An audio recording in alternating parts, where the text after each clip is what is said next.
Hello again, everybody, and welcome to another exciting episode of the Jim Cornette Experience. I'm feeling like I've got a little gas, but it may just be the wrestling. Today, if nothing else, we're going to prove the old stuff was better than the new stuff and have fun doing it. And joining me, Hawaiian Brian, the podcasting lion, the king of the Arcadian Vanguard Podcast Network, Mr. Co-host to you. He's the co-host for the ages, no matter what age group he's in, the great Brian Last. Aloha, Jim. A pleasure to be here once again. Sounds like you were goosed with a harmonica. Maybe a little bit of that. Hello. Lady. Big boy. Watch out. Well, welcome to the show. Well, I'm welcoming you to your show. It's great to be here. Well, how are you doing today, Jim? It's like when you go to people's houses, do you say, welcome?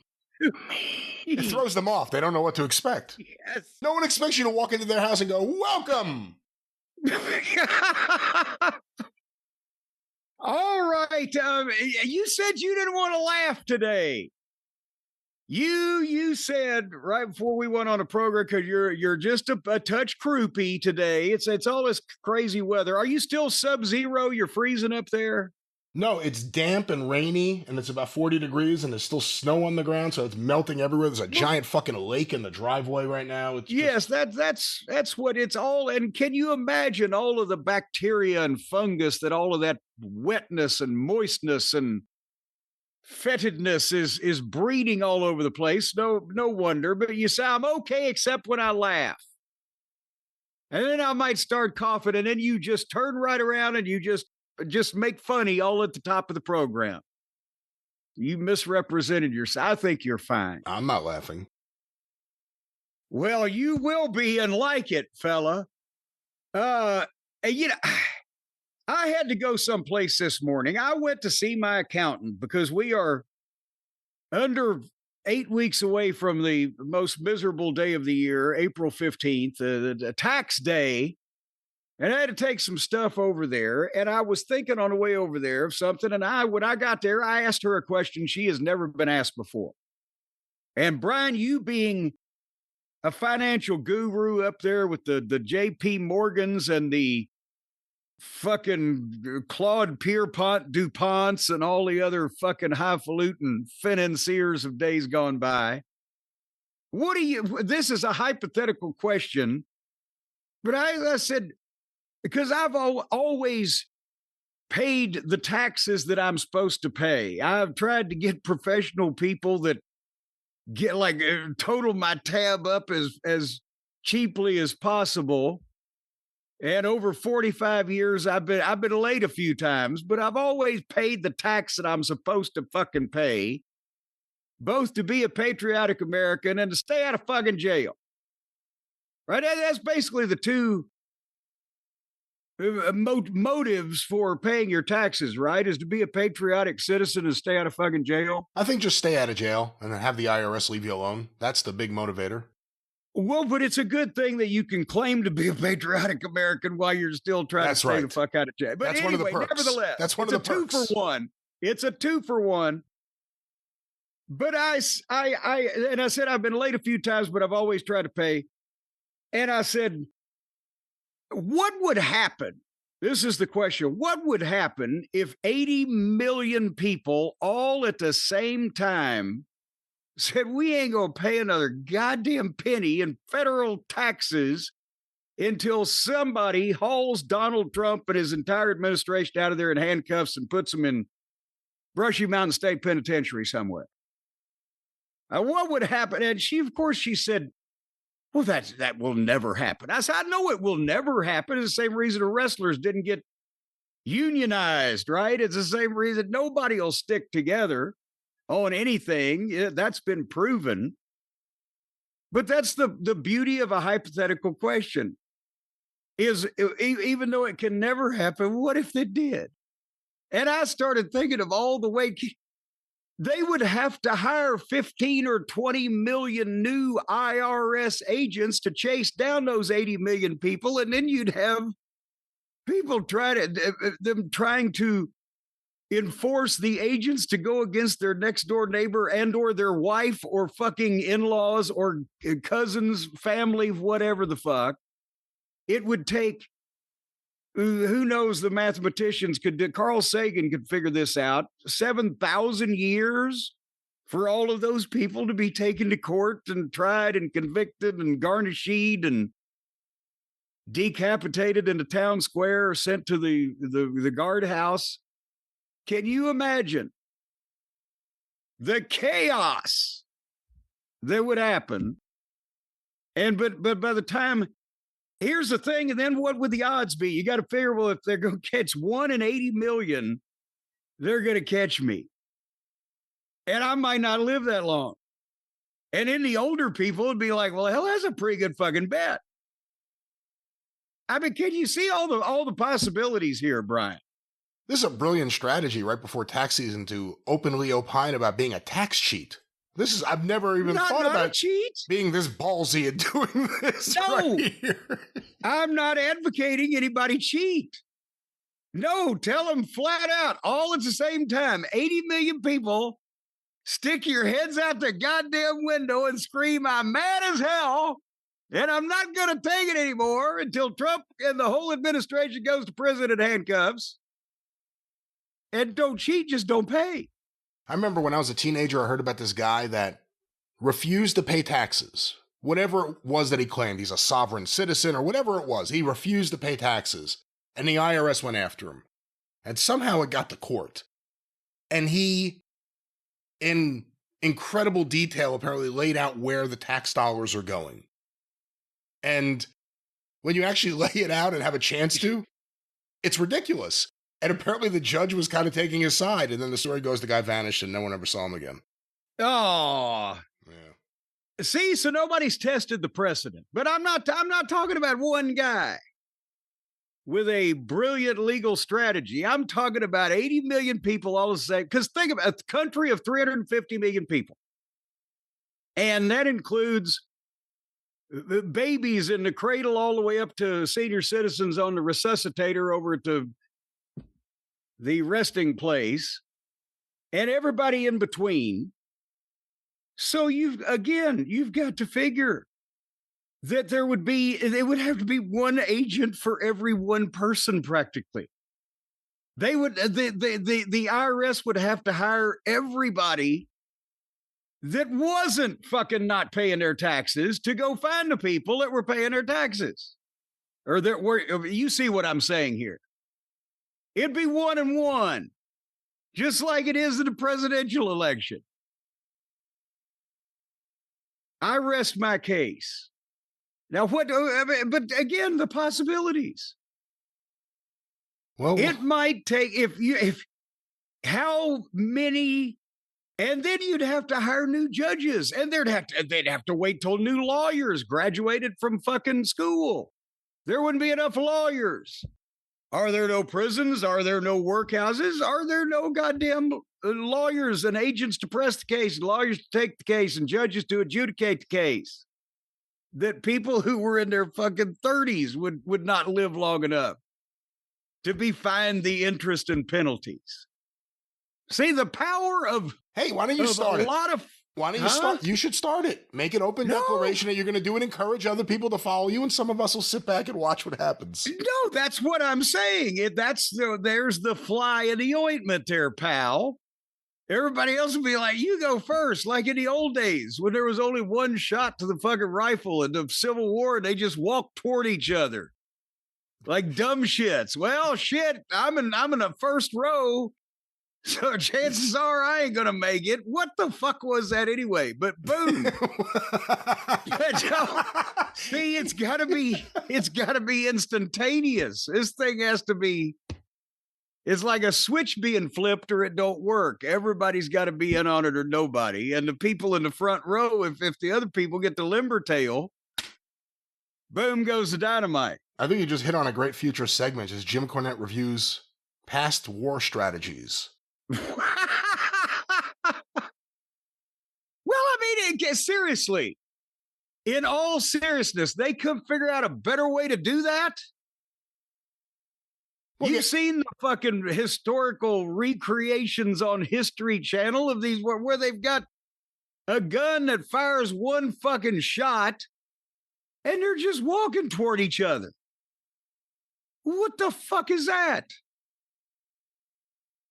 I'd hide behind a rock and pick a son of a bitch off if he tried to cross the county line. Hide behind a rock? How big is this rock?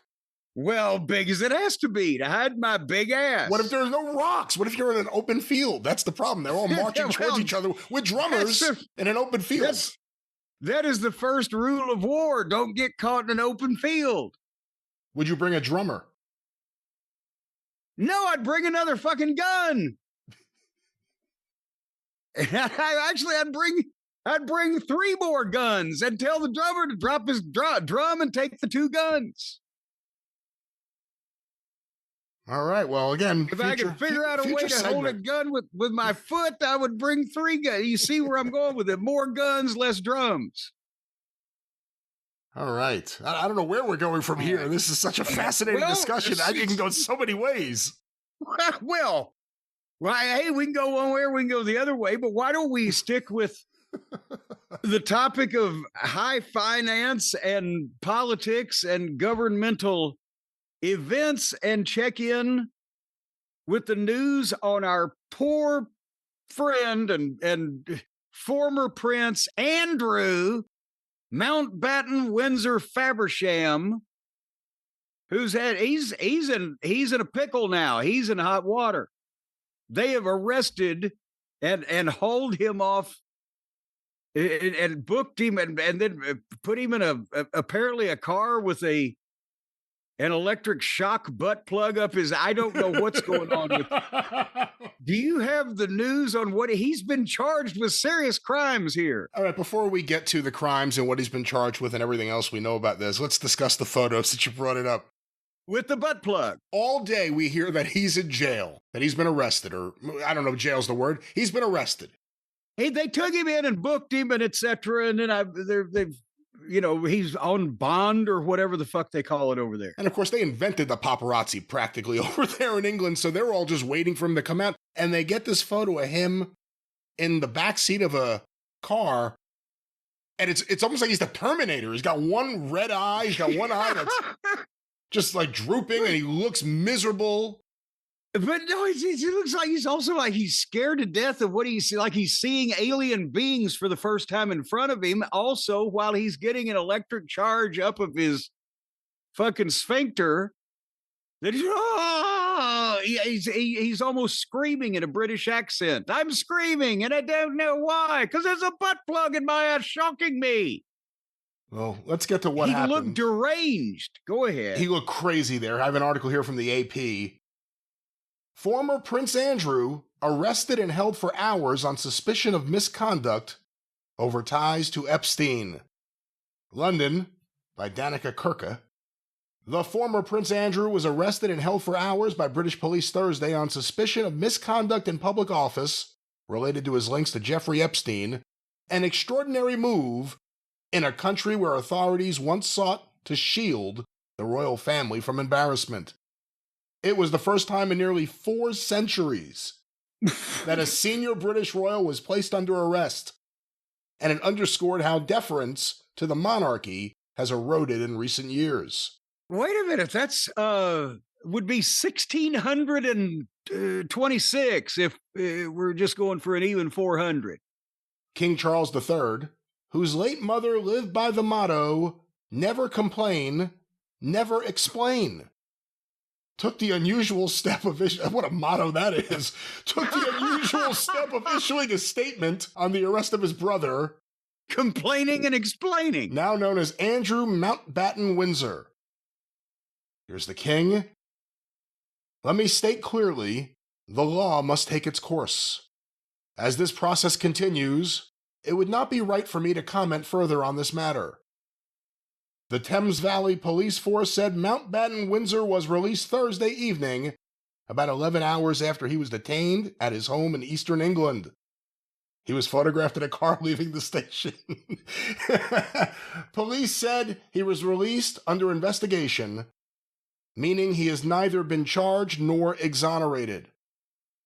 The police force, which covers areas west of London, including Mountbatten Windsor's former home, said Thursday that a man in his 60s from Norfolk had been arrested and was in custody. Police did not identify the suspect in line with standard procedures in Britain. Mountbatten Windsor, 66, moved to the King's private estate in Norfolk after he was evicted from his longtime home near Windsor Castle earlier this month. Let me stop here for a moment. Any initial thoughts? Well, so apparently they let him go because he's under investigation. He didn't have to post any bond. He hadn't been charged yet, but they brought him in to basically say, explain yourself. And it's public now. So it's not like apparently they're going to take this step unless they're pretty sure they're going to go further, since they haven't done it in 400 fucking years. But what misconduct in public office, that's the charge, right? Do you know the penalty for that in England? I did. Apparently. Yeah. Up to life in prison. They don't get a parking ticket over here, do they? Misconduct in public office. You get a show. But besides, you get a podcast. Well, yeah, they get a TV show or a fucking podcast. They get on Fox News or whatever the fuck. But the charge that I saw, and maybe there's some detail to this forthcoming here in this article, was not that he was accused of sexual improprieties in conjunction with Jeffrey Epstein, but that he potentially gave Jeffrey Epstein confidential government documents?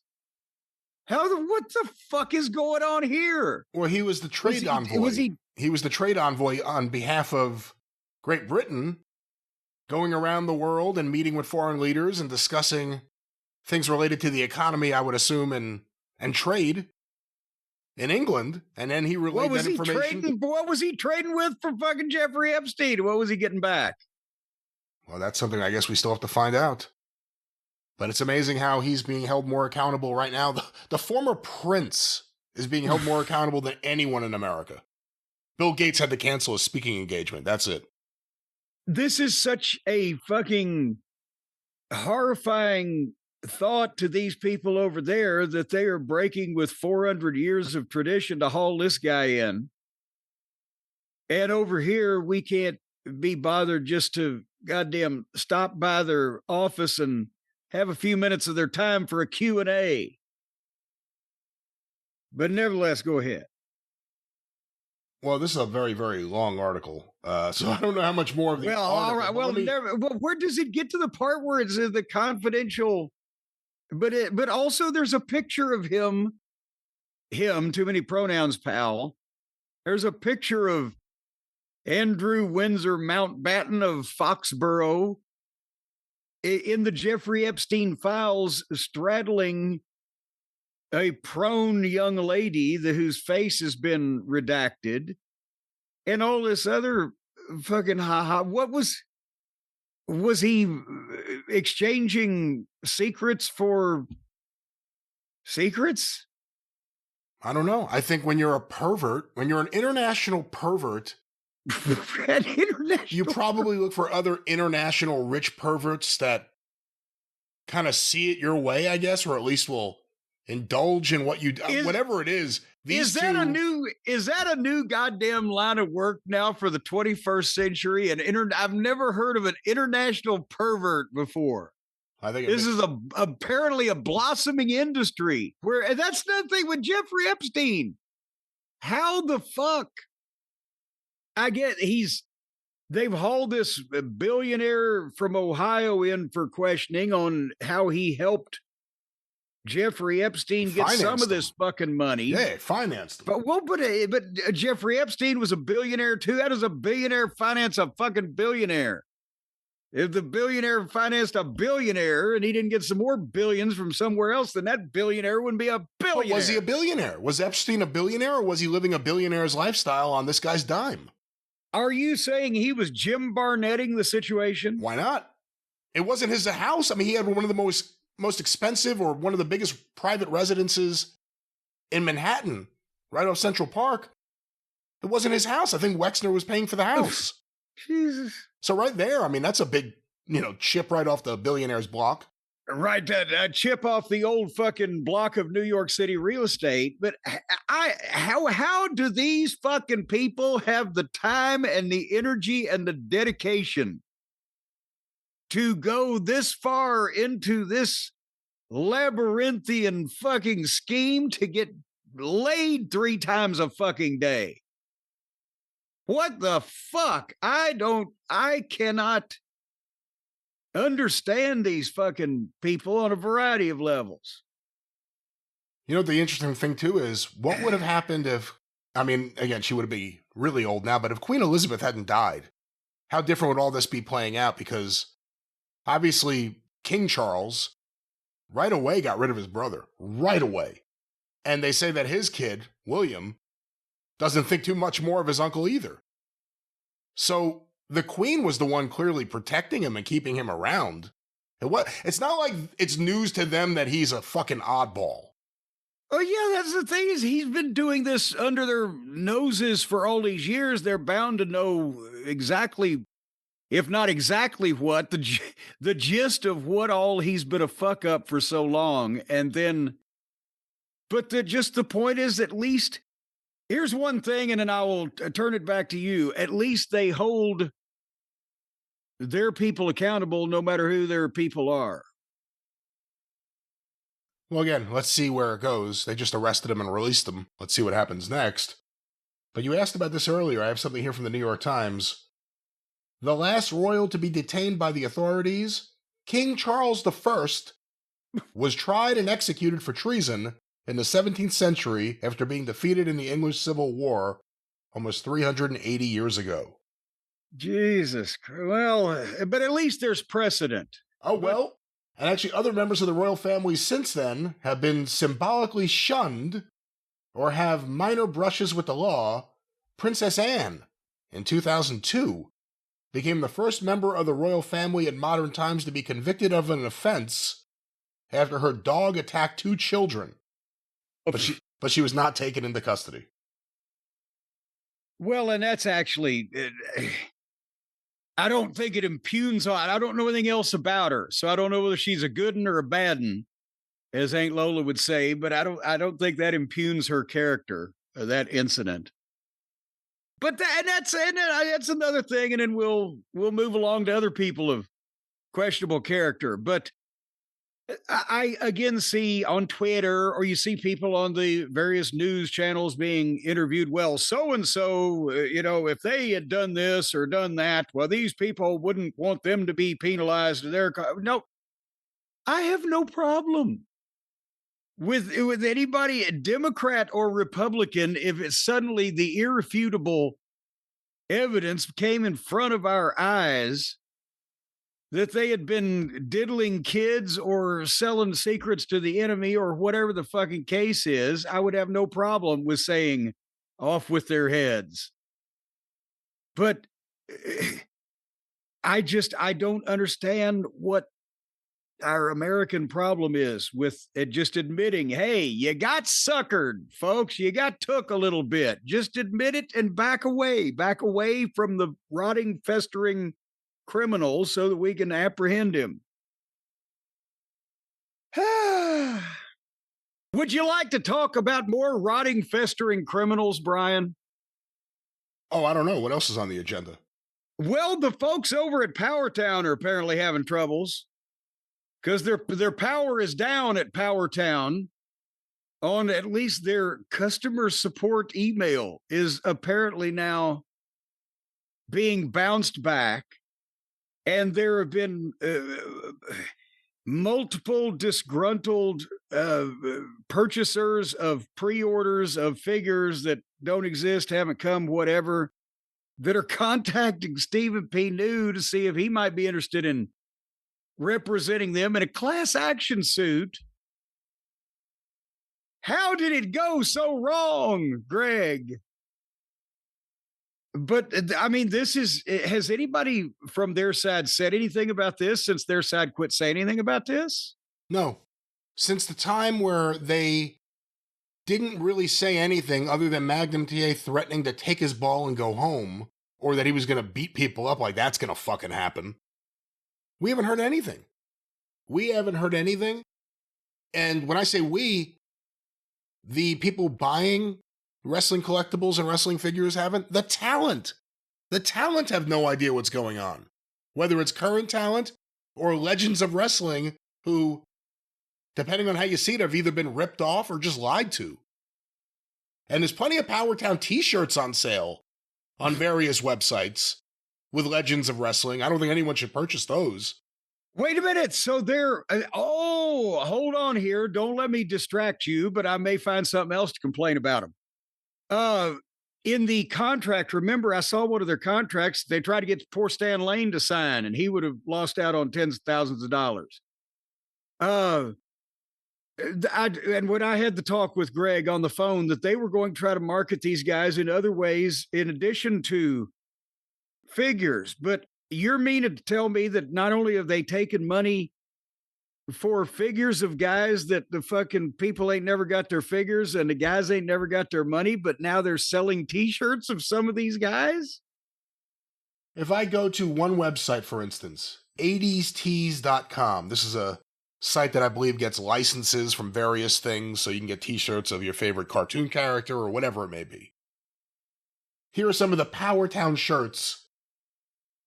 Dick the Bruiser, Kerry Von Erich, Stan Hansen, The Crusher, Rock and Roll Express. Oh! 30% off, Rock and Roll Express. Ha! Dick the Bruiser and The Crusher as a team, Von Erich, Iron Claw, 3 more Kerry Von Erichs, 4 more Kerry Von Erichs, Mad Dog Vachon, Ken Patera, Haystack Calhoun, Tito Santana, another Tito, Bruiser Brody, another Tito, Ivan Koloff, Leaping Lenny, Tony Atlas, and Adrian Adonis. So there are some estates and some wrestlers that need to ask, why are you guys distributing anything with me? Right. Well, but even here's the problem. Even if they were an up and going concern, PowerTown, USA Limited, Intercontinental, whatever the fuck, PowerTown, if they were an up and going concern that was actively paying royalties, by the time, because remember, I saw one of the contracts, I talked to Greg and I heard about these percentages, and we examined what they would have had to have sold, what, $2 million worth of Stan Lane and Steve Kern Fabulous Ones figures for Stan to have made, what, 20 grand or whatever the math was. In addition to that, now they're taking another step. They're not just selling it directly. They're going through 80s t-shirt, whatever the fuck. So by the time that they take their cut for being involved by, I assume, printing it and fulfilling it, and they've gotten a license from PowerTown who they're giving something to, allegedly, then by the time the PowerTown turn around and there's no promotion on this shit, it's just out there, but so is everything. By the time PowerTown pays the estate of Carl Gotch, if they'd have to sell thousands of t-shirts for him to get any appreciable amount of money whatsoever. Well, again, they took a lot of pre-orders for wrestling figures, for wrestling legends, for Remco's, for TNA, a current wrestling company. They took all this money. Was it Jordan Grace that was apologizing on Twitter for people upset that they didn't get her figure that they ordered? And she said, it's frustrating. There's nothing we can do. She said she's embarrassed, and she shouldn't be. She didn't do anything wrong. The fact that she's a WWE figure before she has a PowerTown figure from her TNA run is ridiculous. They would do Josh Alexander. He's not even there anymore. He's not even in the company. So PowerTown took all this money. And what it really was, again, in my estimation, based on everything I've seen and everything I know, was some former toy exec grifters got together with Greg fucking Gagne and said, hey, let's see if there's something we can do to raise some money against this. And they went and they signed up anyone they could. Greg Gagne gave a pitch to anyone he could. They signed Eddie Auger. I mean, I hate to keep going back to that. They wanted the Rougeau, so they signed everyone. No, but here's the thing. Of all the goddamn wrestling podcasts that have been issued in the last 10 years, we're the only motherfuckers that have mentioned his name at all. We've made him famous now as the poster boy for how deep the figure roster that they signed up went and how many decades it would take to produce all the way down to where we get Eddie Auger. It would be left to our grandchildren. Go ahead. Yeah, and they got all these names. They delivered some product after apparently part of their first order was fucked up.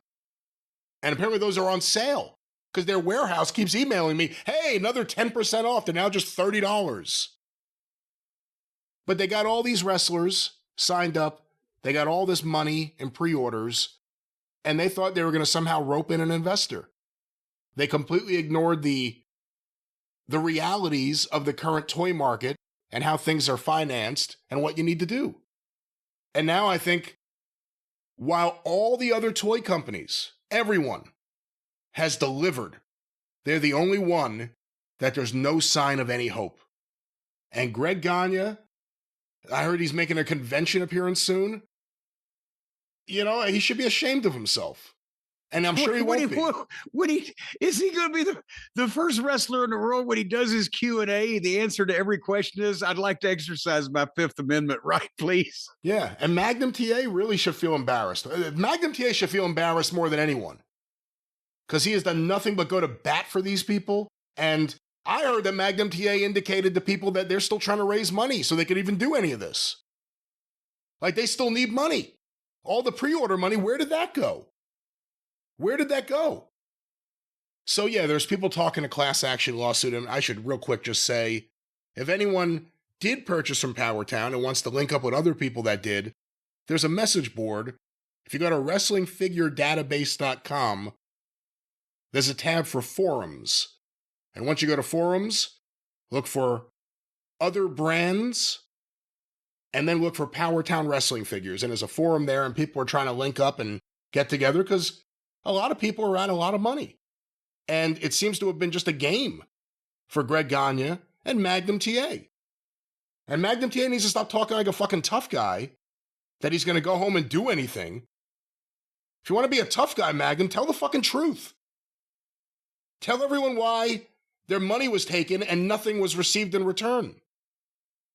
But yeah, sorry to get all heated about it, but it's the most obnoxious fucking thing. Everyone else is doing such great stuff. Everyone. There's so many different people in England, Epic Toys, Hastel Toys, KWK over wherever the hell they are, Latuni. I've mentioned all these people. They deliver. They keep sending product, even the ones that take pre-orders. They keep you updated. They get the stuff in, even when there's delays, and we know what that's like. Well, delays from China. I've had the same thing happen to me. The delaying of the boat not being able to clear customs because of a log jam or whatever. But it's days and weeks. It's not months and years. And that's what. And remember, they blamed. Well, first that first run, they had to redo some shit because the heads or the legs fell off or whatever. There was that issue that was talked about. And then they were blaming the tariffs and, oh, hey, breaking news, everybody. The tariffs are illegal. Even the Supreme Court finally got one right.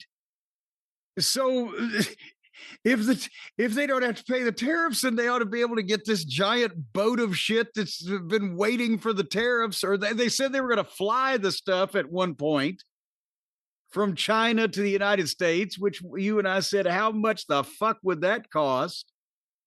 All the excuses are starting to evaporate.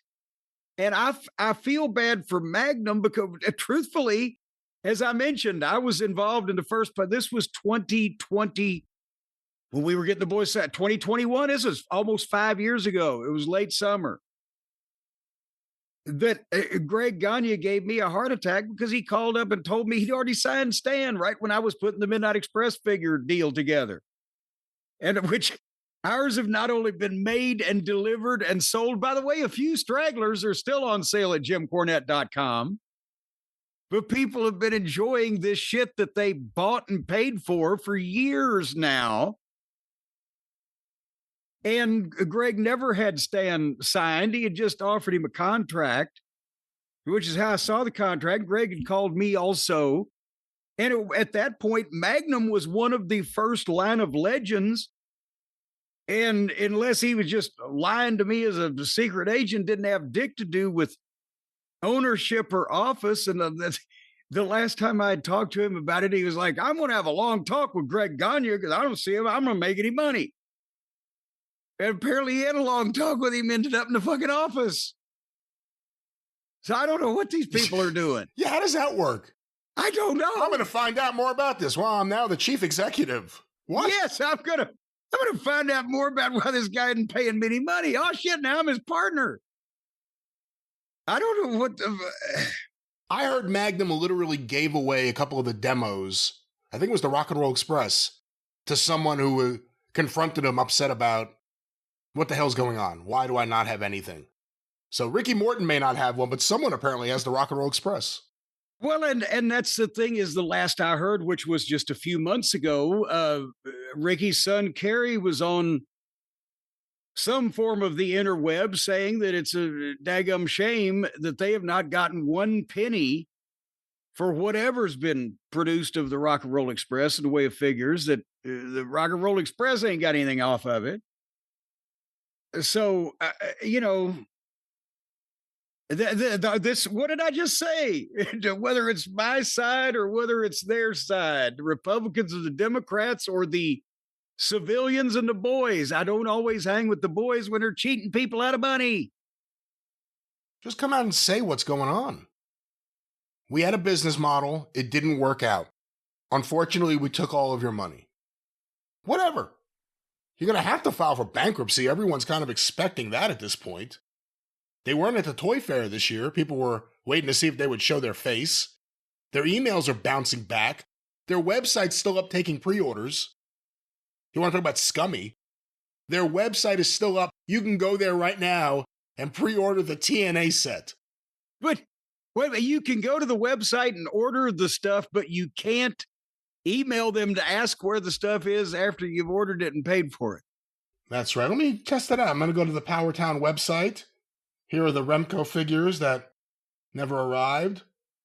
If I go to TNA, I could buy the full bundle for $189.99. It is Eddie Edwards, Moose, Jordan Grace, and Josh Alexander. Well, you get 2 for 2 are still there in TNA, but the other 2 have gone on to bigger things. So maybe there's their rookie figure. $50 each. Yeah, $50 each.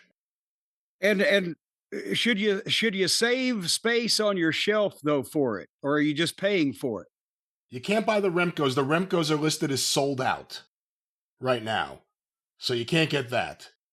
You can get the TNA. You could literally right now buy the TNA that you will not get. And you could do the same thing with the Ultra Series 2. $289 for Wahoo, Kamala, JYD, Jack Briscoe, Medusa, and Dory Funk. Again, they're still taking orders for shit they're not making. Hold on here. Well, here's something though, but you can't get the Rimco stuff. No. Can you get anything with Rimco name on it? Not that I'm aware of. Because that was another thing, Greg. I don't mean to belabor this forever, but Greg's pitch was this guy from one of the major toy people that we worked with in the 80s when we were revolutionary in the merchandising of the action figures. Well, he's itching to get back in the business, and he's a genius and an expert of whatever. And I can't remember was it Rosenthal? Steve Rosenthal. Steve Rosenthal. That's right. Yeah. Okay, well, he was supposed to be Greg was getting the 250 fucking famous wrestlers signed up, and this Rosenthal guy was the brilliant fellow behind the toy company of Rimco of the 80s. And they were going to do this. But I said, but Greg, my thing on the phone in a nice way, because I didn't know all this was going to transpire. I was just trying to be nice. Greg, it's a brand new company, and you've never done toys, and hasn't done this in decades, and you're starting from scratch. How are you gonna? This is going to be a big undertaking. Oh, everything's great. That's all right. It's the same thing as talking to Tony Khan in a different direction. I knew then I wanted to be as far away as possible from what the fuck was going to happen. But also, you see why Greg Gagne can be effective selling used cars. Yes. If I had not been in the figure business and or doing my own merchandise and or having some type of level head, a lot of the boys would have thought, oh, God, this is great. I need the money or whatever, and thought this is going to be fat because they didn't know that they were being fed a line of horse tripe and poppycock. And never try to force your poppycock into horse tripe because they don't go together. Well, again, the heel turn of Magnum TA, no one saw coming. I can't. He almost made it. He almost made it. Everybody loved Magnum. What a great guy Magnum was. He almost made it. And this will be what everybody remembers. He and Greg were selling snake oil. Yeah, a disgrace. A disgrace. I didn't mention, by the way, figure collections earlier. They're doing good stuff too. I should mention them. But yeah, PowerTown. No, go ahead. What were you going to say about PowerTown? Because I was going to say something about PowerTown. Well, we'll stay on top of the story. And again, check out that message board I mentioned earlier if anyone wants to connect with other PowerTown purchasers. But you know what you need to do? You need to stick with established people that have been in the business, like myself, for instance, Cornette's Collectibles at JimCornette.com, now entering its, holy shit, 17th year that I've been doing this type of thing. Since 2009 was the Midnight Express scrapbook in April, I believe. So I got to have an anniversary sale coming up this April. But JimCornette.com and Cornette's Collectibles has been in business for a while. Or you can trust, Brian, I know you will vouch for this. If you see that purple shop pay button, well, then you don't even need to think about whether there's some kind of shyster, con man, grifter, thief, criminal, reprobate, stooge, or other dishonest, disreputable, disheartening individual behind the enterprise, the thing that you're about to interact with, the purchase you're about to make. You can just see that purple shop pay button and just hit it and go, this is legitimate. I'm going to get this shit or know the reason why. I think you can concur with that. I would concur that we trust Shopify and Shopify are great. I would also say that someone at Shopify should be notified that their purple pay button's on the PowerTown website. Oh, Jesus Christ. Yeah. So maybe that's something that needs to be investigated. My premise was sound except for a few loopholes. Should we still continue on and say that, folks, Shopify is your commerce expert with, yes, and there goes Greg Gagne on the fucking bicycle now. He's trying to get out of town. He's got a dog in the basket. Shopify is a commerce expert. They can help you if you listen to them. I have it on good authority that they try to tell Greg Gagne things. He just wouldn't listen. He thought he knew it all. But they can help you if you let them. They can get the word out like a marketing team. They can manage inventory. They can help you with shipping and processing and all the things in manufacturing. You know, as a matter of fact, they have a group of elves that they have gotten from the Keebler Forest, Brian, that's there at the headquarters that is a manufactury. If you want to get in the shoe business overnight, they'll make you a bunch of shoes. That's not the way it works. And they send them right to you in a big box with one elf you only get one elf per box. Well, again, Shopify's not making the product. Shopify's helping you sell. Helping you sell your product to the fine people out there. Yes. Well, but they can help you find elves. And if you get stuck, Shopify is always around to share advice with their award-winning 24/7 customer support. So if you get in a fucking pickle, you call these people up and you say, God damn it, the DNA test is fucking positive and I don't know how to tell fucking Claudia. What am I going to do? They're going to give you as best of support as they can. And you can tackle all these important tasks in one place, from inventory to payments to analytics, where they go in and they tick up your anal and they go into, it's a forensic examination where they determine statistics, all of the things they need to statistics and analytics. They're facts from your anal. They are no need to just go from website to website try to figure out what tool you might need. They'll just haul out a hardware store right in front of you. That's the bell of when you open the front door, the bell rings. They don't want you to just carry off a Sawzall or something. But nevertheless, and the iconic purple shop pay button that used by millions of businesses around the world, and probably one that used to use it here, now that we've called attention to it, will not be very much longer, because they frown on these things. They got the best converting checkout on the planet over at Shopify, Brian. You know this as well as I do. They're always converting people. And sometimes they'll baptize you. So if you get dunked right as you're checking out, suddenly you're covered in fucking water. You know why. Folks, it's time to turn those dreams of yours. Oh my God, did he get hit by a taxi? It sounded like it. Poor thing got run over. It's time to turn those what ifs of your dreams into realities. With Shopify today, sign up for your $1 a month trial period today at shopify.com/JCE. Greg Gagne is not eligible for this offer. He's actually going to be brought up before the Shopify tribunal. Boy, I'll tell you what, they don't let anybody in that room either.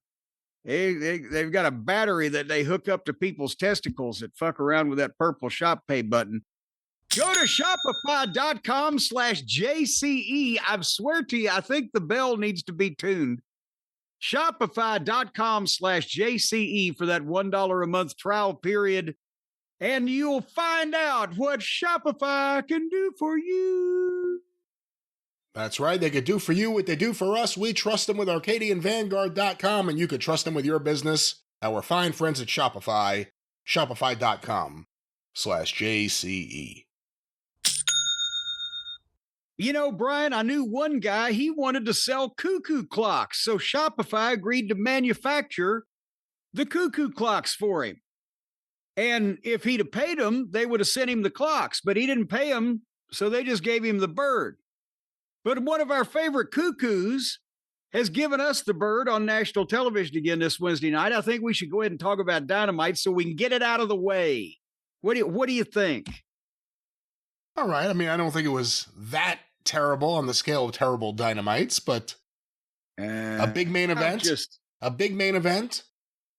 And the usual suspects. I mean, you know, again, not more terrible than normal. I know. I'm short-tempered because it is what it is, and that's all that it is. And there's nothing really to look forward to. Where, oh, where did our Hurt Syndicate go? Oh, where can they be?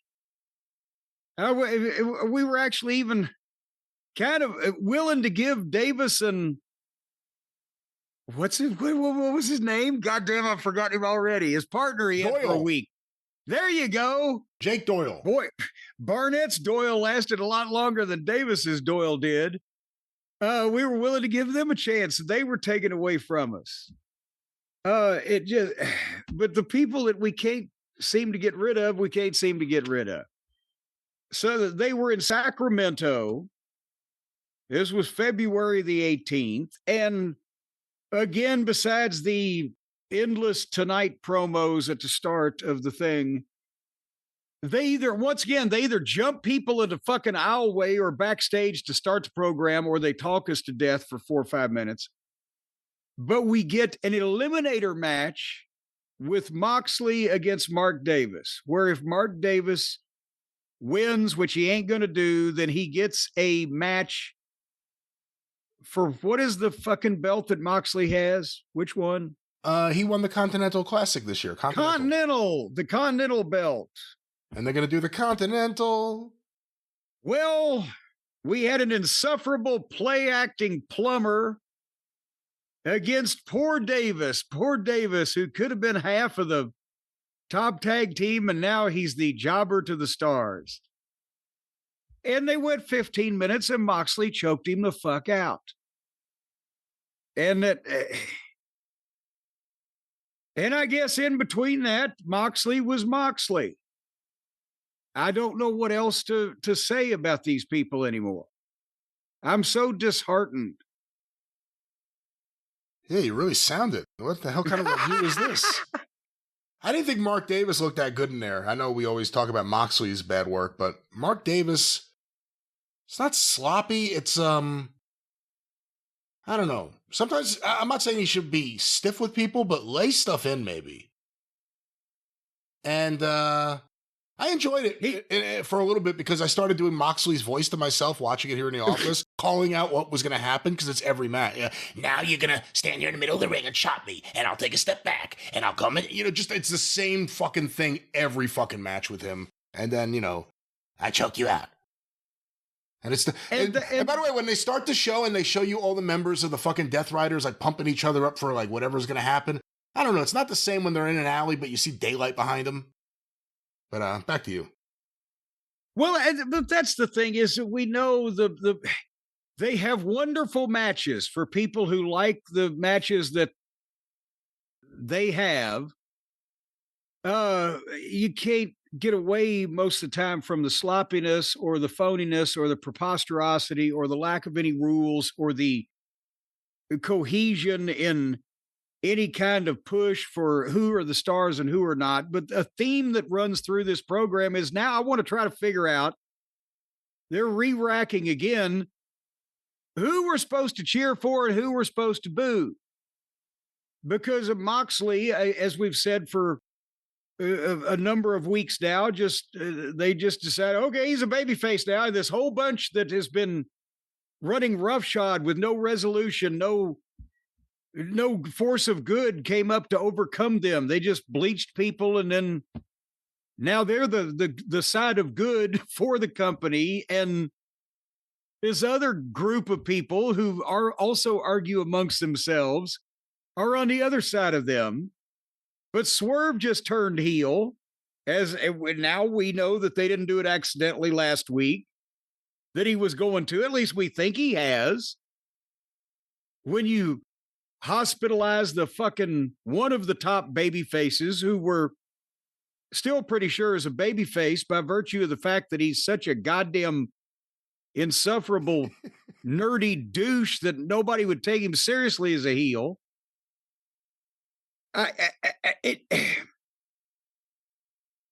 So I don't know what the fuck how we're supposed to react to this, except to clap for the people who do the good moves. When Wheeler Yuta tried to get out of there in Australia without getting his haircut, it was the heel. He's on the heel team. It was Moxley that came out and was like, get back in the ring. Do the right thing. Look at me. Do the right thing. He's enforcing the stipulations. He's a babyface. And meanwhile, this poor guy's being held down and having his head shaved by these fucking horrible baby faces. And it does again. So if there is no resolution, you're right though. There's no resolution to anything that, like when it first started, when it was him hitting the ring. I don't know how long he was off TV, if he was before that point, and saying, this is not your company anymore. Like, we never found out why or how. And then he tried to murder people. We never got any resolution. Like Brian Danielson sitting at ringside. The guys who tried to murder him with a plastic bag are there. And he's just sitting there watching the action. But also, he never took over the company, and we never got any resolution. And now is he trying to take over the company for the forces of good? But that's the problem, is that everybody has been booked into this endless loop where it's just the same. It appears to be, even if it's not, the same people doing the same things over and over again. And especially when Moxley is what he is, and that's all he's ever going to be, I just get tired of it. Would you like to speak about some more people that they've gotten tired of, Brian? I don't remember what was next. What was next? FTR's in-ring promo. Where now we can... Remember, we used to say if only FTR wasn't weighed down by having to be in a program with or having to have matches with the Hardley Boys, and if they could do something with somebody else, it'd be so much great. Now nobody cares about any of them. They have succeeded in nullifying all of them. FTR, they come out, and then they go to a break, and when they get in the ring, Stokely's in there with him in the wheelchair. How did they get him in the ring? That was a question. I hadn't thought about that until you just asked that question. It's a very Did they blow it in front of the people, or did they fucking pick him up like a baby and bodily carry him? It was kind of a magical night. I didn't see him get in the ring. I also didn't see him get out of the chair. But that's the thing is, I still say they're going to try to make it some kind of big fucking revelation when he gets up out of this chair, like after the Ron Wright incident. And people are going to fucking laugh because it's just Dax cuts a promo while the people chanted, "Shut the fuck up." And not in a, oh my God, look at the heat these people have way, but in a fucking, we really are not interested in this kind of way. And then Stokely did a promo. He did a good, serious promo, finally. But people don't care about him because it's been months and months and it's just a clown show. And they don't want to see FTR and the Buckaroos again, I don't think. But they didn't listen to Stokely. And then at least they had been serious and tried to convey some gravity to the situation. And then they turned it into comedy. Because as they're all standing there, the Buckaroos appear behind them in the ring while Stokely's still talking. Well, he's doing a promo about their families. That was the trigger, apparently, that got them. Well, yes, but he's doing the promo about them. Yes, of course he is. But the point is they are able to get in the ring, stand there. All the people are going, ah! And they one super kick to each member of FTR, and they have to lay there immobile forever. And then Stokely do the slowly I turn deal and started groveling like, oh my God. And then Brian, was there a jump cut in your, did you see when they super kicked? Apparently TBS, I don't know what happened. I saw people blaming TBS. I'm not exactly sure, but I don't think anyone got to see. It was like Global in the old days. When the action would happen, they would show some fans sleeping in the crowd because ESPN wouldn't allow it. Well, but it's either that or to cover up for somebody missing. I used to do the same thing at Smoky Mountain in post-production when somebody missed something. But what was this, a live program? It was. Obviously, they must have a delay. They must have a 7-second delay actually set up. But how in the world?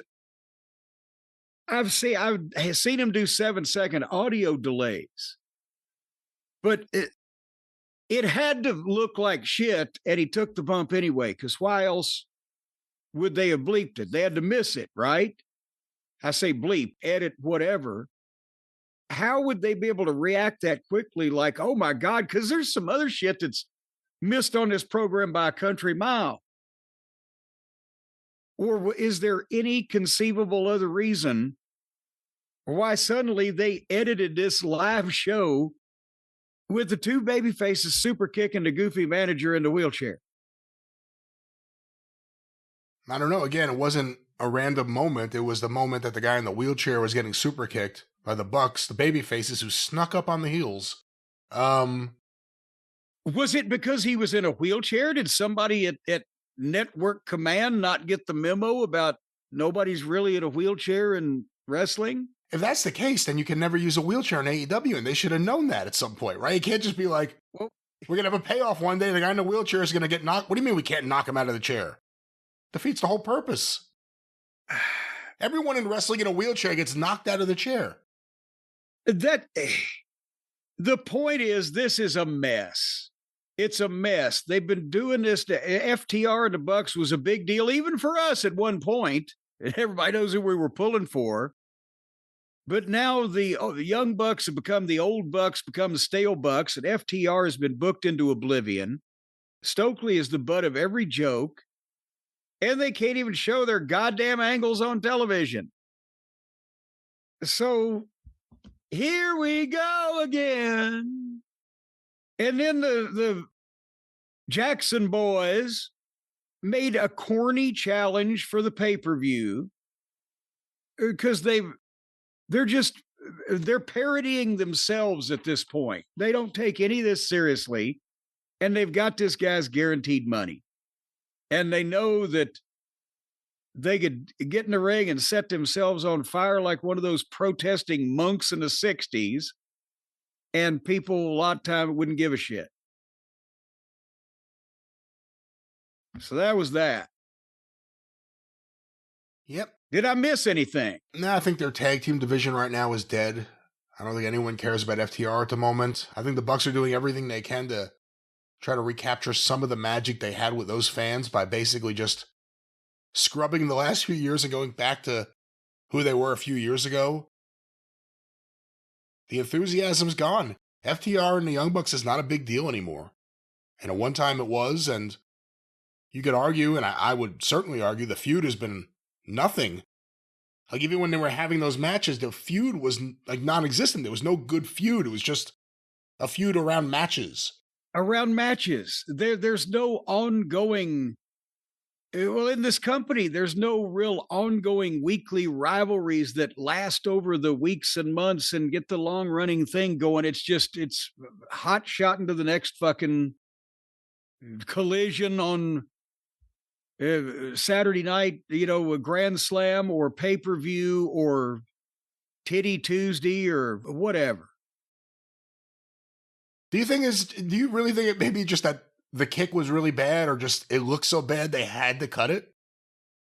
Well, there's only two reasons that I can think of in my mind. Number one is, did somebody at the network say, oh my God, we can't kick someone in a wheelchair?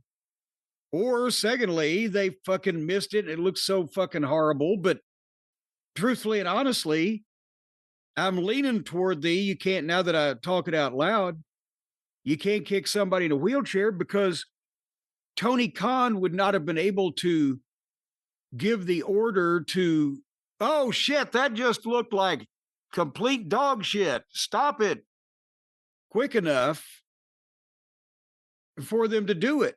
So it had to be the network themselves, like they bleep fuck now, whatever they can, just panicking, going, oh shit, we can't do that. Or a glitch. I guess that's the only other option. It can't be a glitch in a fucking, it was instantaneous. It's a live program. It's a live feed.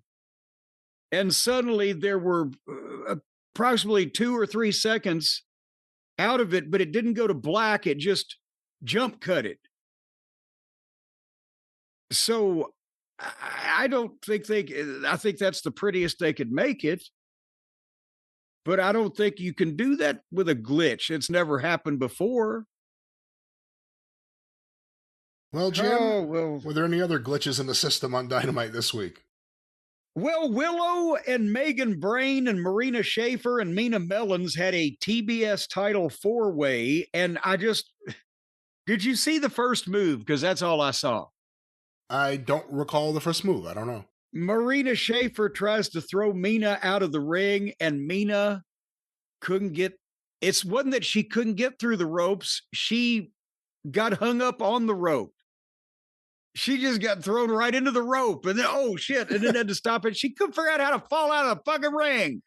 That's what I'm trying to say to you. Why would that make you not watch more of that match? Why would that not make you say, I have to see what's going to happen next? No, but I wouldn't have aired some of these women's matches they air on this program on OVW television. It's embarrassing. But nevertheless, let's go to the next embarrassing thing involving the men. Hangnail Page and MJF in the ring face to face. I've got to make mention of some of the verbiage, but I'm not going to overlook that they have been told, the directive has come down, Brian, they're not allowed to fight. We're going to have Adam Page and MJF here today, and they're face to face, and they're not allowed to fight. This is, for so many reasons, it's wrong. Help me, start out. Well, and again, they were building this up throughout the night. They actually had a clock on the screen to when this segment was coming up, so they thought this would definitely be one that would cause people to call their friends and say, hey, it's coming up. They really built it up. And, I mean, that's a general problem. Both companies where there are confrontations with no officials, agents, security, anything. Sometimes they go longer than others. And they just walk right into the other person's space. They burst their bubble. But yeah, we could talk about this segment. Well, my mind is boggling at why can't they see all of this? We have said before that that's ridiculous that everybody comes out, has a fucking promo against each other face to face, and they get in a fight. That now has been overdone to the point of ridiculousness in wrestling. And that's like in the territory days, you knew you'd done too many run-ins when they're having a fucking angle going on in the ring, and all the people have turned around to look at the back, see who's going to run in. You've overdone it. They expect it now. You got to draw back. But the way they've drawn back is instead of just adopting a pseudo, and then we've also said now these days, a lot of times they'll go out there for 20 minutes and fucking say everything about each other, face to their other face, and do nothing. And it would seem like they could find a balance, not only of the amount of segments in all the companies that there is with just talking and talking leading to fighting, but that they could see the obvious, that it buries guys to stand there with nobody in between, nobody in charge, nobody at least trying to reason with somebody, no announcer, no general manager, no whatever, in a case of a confrontation like this. And also, when they do try to do that, they line up fucking 15 goddamn high school teenage kids with shirts on that say security, with goofy haircuts that you know is from the local goddamn body slam wrestling school. And they're just there to get beat up and take bumps. They can't, for the life of them, just anybody decide we're going to do this one consistent way and then have a variety of results out of it, instead of letting these guys just go out there and do monologues where they eviscerate each other to each other's face, but they're not allowed to fight. Here's another goddamn thing. It's like the no interference allowed in the Continental title matches. Then why are you allowed it any other time, you idiots? Then you put the heat on the promotion. Well, they can stop it when they want to. They don't allow them to do that shit when they're fighting for this phony belt. But when they're fighting for the world title, they can do all that shit. Because the promotion could stop them if they wanted to. Just change the rule.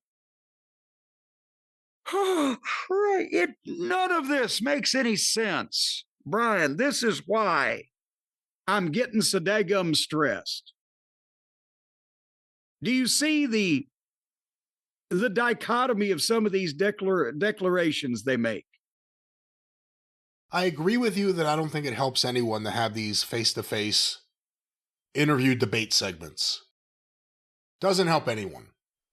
And it doesn't make me I was more interested in MJF versus Adam Page with the idea that Adam Page kind of is on this path to get there because he beat these guys and he wants his title back. Then I understand you because I am you. And just all this shit. It's not good. It went so long. No one did anything. Adam Page is unbelievable and practiced and rehearsed. And none of this seemed genuine. One-dimensional. And MJF, he's trying as hard as he can, it seems. We saw a loud MJF. We heard the whispering MJF. Like, we heard it all in here. And it went a while. I personally... You've mentioned a couple of times that it went a while. I personally did not like this segment. This was not a segment for me. Here also is another thing. There's a reason why the heel used to do the promo about the babyface in the ring.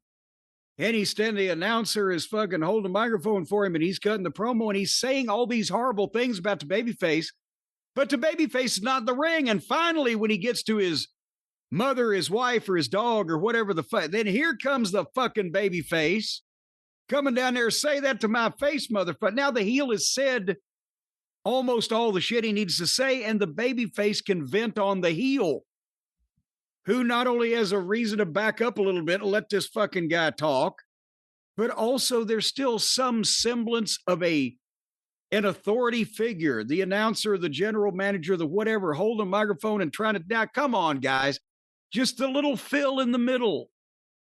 And then when the baby face fucking tells the heel off, then they can do their physicality or not, but it just hasn't been, okay, now it's your turn to tear me down for 5 minutes. I'm going to stand here in the ring in front of all these people and let you do it.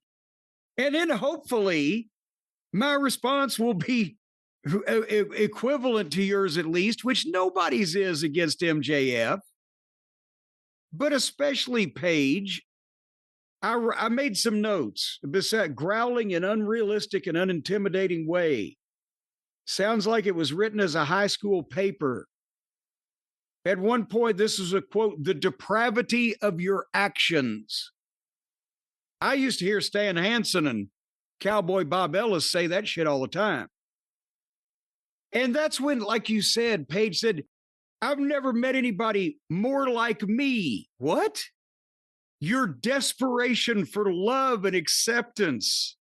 I'm no better than that, and I hate it. That's all we want is a goddamn superhero babyface champion with a bunch of goddamn personality problems. You feckless putz. And I wrote, what kind of tripe is this? Punk and Roman Reigns came out there and took a match that we didn't particularly want to see. And speaking as adult, multi-millionaire sports stars on a personal basis to each other about how little they thought of each other, made us want to see the fucking match. They took this match that we were like, all right, we'll watch it again, and made us want to see it less. And then they argued about what kind of match they were going to have at the pay-per-view. And Page said that it can't be a normal wrestling match. And MJF's got to name a stipulation. And MJF says, well, I want a normal wrestling match. And then, did you hear Adam Page? They got him to start chanting Texas Death, right? Because the way he was insinuating things. But Page said, this is a quote, I wrote it down. I've always known what this match should be, and once we decide, we should let them, talking about the fans, decide. What the fuck does that mean? Did you hear that? I did hear that, yes. I've always known what this match should be, and once we decide, we should let them decide. What the goddamn it? And that's when MJF mentioned people, because that's when they were chanting Texas Death, right? MJF wanted a real wrestling match, but Page says MJF is scared. He's a coward. If you'll agree to the Texas Death match, then if I lose, I will never challenge for the World Heavyweight Championship again. The Cody. And so then he's somehow or another, he still gave MJF a week to think about it after I thought it was agreed to, but then he said, well, MJF needs a week to think of the stipulation. And Page says, take a week, but I already know Texas Death. So, was I just hallucinating, or were they not actually agreeing on exactly what the fucking course of events here was? It was a weird, I don't know if it went off the script, because it certainly seemed like Adam Page was scripted, but it didn't really, you knew what they were trying to say, and you could also tell that they're not saying it in a coherent way. I wrote, so did they make the thing or what? Or is it, we got to come back next week for MJF. MJF has agreed to have a match with Page, and if Page loses, he'll never challenge again. And Page has said, I will do that if you'll agree to the Texas death match. But then MJF then said, well, I need a week to think of the stipulation. I'm not sure what they're doing here. They're overthinking. Basically is the problem. I think they're overthinking it is the problem. It should just be two guys who want to kick the shit out of each other because they want to be the world champion, not about emotions again and about, again, MJF being confronted with his emotions by the fucking most emotional babyface in the history of the company. Well, but at the same time as you're saying he's the most emotional babyface, he only has one emotion. Fake growly fucking assertiveness or whatever. He's been talked of as if he's filled with all these emotions. He doesn't show any of them. But at the same time, who wants a goddamn emotional nervous wreck and be your fucking, oh, he's my hero. He's a goddamn mess. You know what they all need, Brian, is they all need to get they need to get charged up. They need to get charged up. They need to get some energy. They need to get some power. They need to be electrifying. You remember who the most electrifying man in sports entertainment used to be? Well, they need to get some electricity. And I just don't see how they're doing that now. Maybe we can send them over to our friends at Ridge. You've heard about what Ridge has now, the incredible new space age development of the incredible Ridge power bank. Brian, you're using one of these as we speak, I assume. I have one. I had one. My lovely other half saw it, and she's using it now. And now you got to get another one. I was hoping the nice people at Ridge may send another one. But yes, I have to get another one.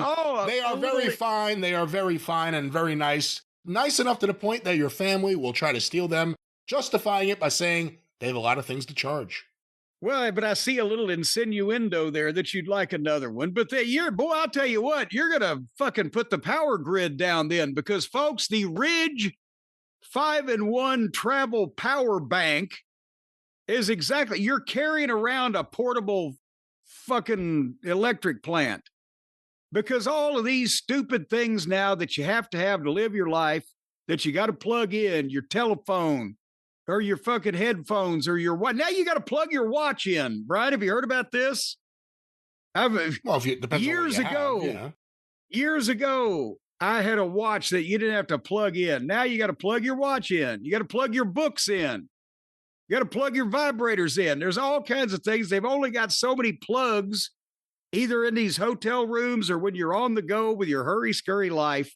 Well, now Ridge's 5-in-1 travel power bank has built-in cables. You can plug everything up into this thing all at the same time and not blow your ass off. And no extra cables. MagSafe wireless charging, Apple Watch charger, Lightning charger, USB-C, USDA. All the things you need to charge all in the same device. 20 watts of power. That's up there in the sweet daddy watts, baby. 20 watts of power, 10,000 milliamps hour capacity. Well, that basically means you can run a small trailer park. And, Brian, the MagSafe compatible wireless charging, because Stacy took mine, because everybody knows I don't even use electric lights. I have candles around the bed at night, but she plugs everything in. And she took it, and you can take your phone and set it on this thing, and it's magnetic, and it'll stick. And did you know that for people who have had traumatic brain injuries, if they put a metal plate in your head, you can stick this fucking phone and your charger right on your head, boom. Nope. And it will give you energy you haven't had in years. You hear that? That connotates, I can't hear you. That's the funny point of the spot, but of course we want to be serious here, and we also want to remind you, keep magnets away from traumatic brain injuries are a horrible thing. We don't want to make light of them at all. And if you need some extra energy, Slap this thing right on there. It's magnetic. It'll hold, and you can walk through it. See, that way you can walk around the house and carry things and still have your phone with you. If you can stick it magnetically once onto again, the back of your these head. are not example. Let's not talk about transport. Why don't we just talk about functionality and, of course, a great deal for the listeners? Well, that's because everything that you need is right there. So when you travel around, you can plug everything in. And boy, I'll tell you, and if you're sitting in an airport in the lounge and somebody next to you is bothering you, it comes with an optional cable. You can wrap it around the leg of that chair and give them a little shock in their ass. Does not come with that ability or cable. And again, let's stay on target. Yes, well, it keeps up with the newest iPhones. And like everything Ridge makes, it's built to last. Free shipping, 99-day risk-free trial. God damn you, don't you dare keep it 100 days, try to send it back. You've had your opportunity. But it's got a lifetime warranty if anything goes wrong with it. As a matter of fact, if for some reason anyone is ever accidentally electrocuted, you can get a full refund on this fine product. This no is the one last will be. power bank you're ever going to need. Thoughts out there. Well, it's got a lifetime warranty. It's got a lifetime warranty. This is the last power bank you will ever need. Those are two of the true statements that were just made. For some of you, it's the last power bank you'll ever use. Again, and they also they come in orange and black and olive. What color is an olive? Would it be black or would that be the green? Matte olive. Nevertheless, it's all at the website. Go to ridge.com, RIDGE, and you can see these psychedelic colors. They've got an LED charge status indicator that gives you your battery, your charging levels, an integrated kickstand for effortless hands-free viewing while your phone is powering up. And also you can just lean your bicycle right onto it if you're out at the park. Just, if you're riding your bicycle around the park and you need a kickstand, you just kick it out. And if you pair this with a Ridge wallet, then again, it's all self-defense items. You can either use the wallet as a fighting star, or you can this thing is like not even the size of an 8-track tape. But if you just really stuck your fucking hand right in the middle of this thing and bam, and just pickled somebody in the face, you could get away. All right. Well, you cannot get away with saying things like that. But think about this. You can be sitting on a park. You can be a person sitting on a park bench, snot running down your nose, greasy fingers smearing your shabby clothes, and you can be powering all your devices so that you can trade them for crack when the dealer comes by. Again, why do you have to take it down to the level? But ladies and gentlemen, what Jim said before, parts of what he said, there was an element of what he said that was true. And of course, what that is that these are fine, well-made, sturdy products, whether it's the wallet, which I use, whether it was the power bank, which my wife stole from me. These are great products, and we could tell you about a great deal without any further information. Yes. About features or anything that may or may not exist. Just plug in and go. Right now, one thing to pack and 5 ways to power. You can get the Ridge Power Bank at Best Buy, or for cheaper and easier, you can get 10% off at ridge.com, RIDGE, ridge.com, by using the promo code JCE at checkout. Ridge.com, promo code JCE, 10% off on this amazing power plant inside your own. And again, you can be like Cagney in White Heat. You can stand on this thing and go, top of the world, Ma! But actually, it's only a couple of inches high, so it really probably wouldn't be as impressive. Ridge.com, 10% off, promo code JCE. That's right, a great deal, a great power bank, and let's get back to the power bank of Tony Khan, AEW Dynamite. The great program. Well, we almost made it. I felt bad for some of these people. I just want to mention, we hope Ishii is all right. They had a tag team match with Gabe Kidd and Chuck Connors against Pockets and Ishii. And it looked like 3 valet parking attendants and a Japanese Michelin man. And normally I would not have watched this because nobody wants to hear about it. But I think this guy fucked himself up, and I've been waiting for something like this to happen to him, Okada, a variety of the people they've had on this show, he already looks like rigor mortis has set in and he's just stiff and he can't move. But then he and Gabe Kidd had some kind of girl slap fight in the middle of the ring with each other where they were just, Brian, they were, describe if you can how they were not hitting each other while kind of making contact. Is that a description? That's a description. We've seen that with various New Japan guys, specifically Ishii, the last few years, guys that were hard-hitting guys that were known for that hard-hitting style who can't do it anymore, yet that's what they do, so they have to barely touch each other while trying to look like they're being hard-hitting. But still, you can't, on a slap fight like that, you can't lay them in. Power slap has shown that. Why they either got to slap a guy once good or you're just doing fake shit. You can't slap a guy great 20 times. He wouldn't still be there. He'd be down by then. But then Gabe Kidd gave Ishii a clothesline and he took a bump and he couldn't stand up. And he really couldn't stand. And it wasn't like he was selling something. It was like the other guy came in the ring and was waiting for him to stand up. And as he was starting to, the guy hit the ropes for the spot he was supposed to do. And Ishii just crumbled over to the fucking mat. His hip was out or whatever. And then the guy's trying to pick him up gently. You know, like, can you come up? Can you get to your feet? And Ishii got to his feet. And then the heel gave him a fucking clothesline again, the same bump that he just took that he goddamn paralyzed himself.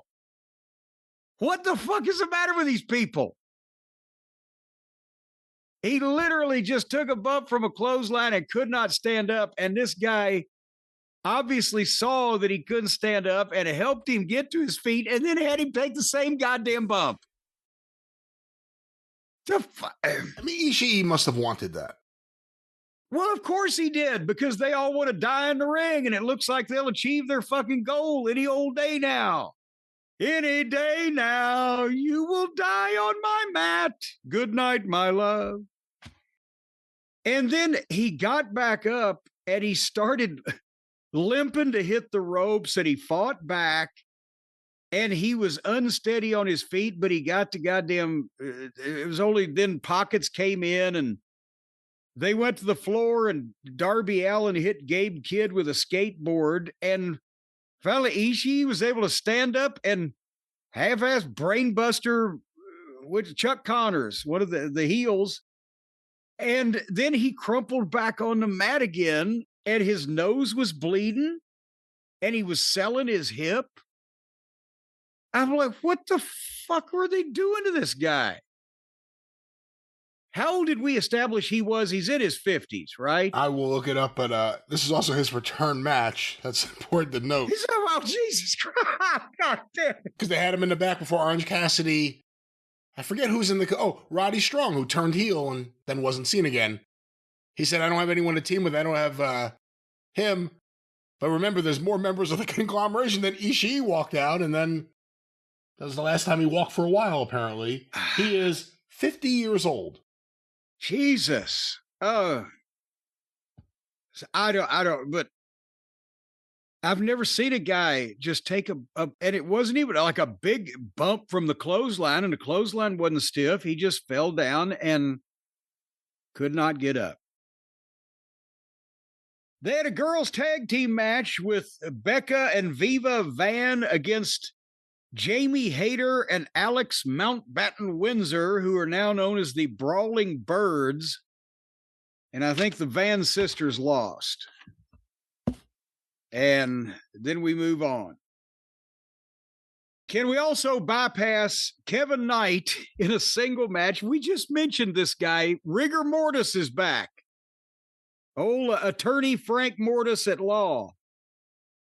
We said, where's Mortis been? He shows up to do a job for Kevin Knight, where they went to trouble to set this match up, where if Mortis had beat Kevin Knight, then he and the rest of LFI, which I believe is Los Fuckers and Goobers International that we don't see anymore, would get a 6-man tag team title match on Collision Saturday.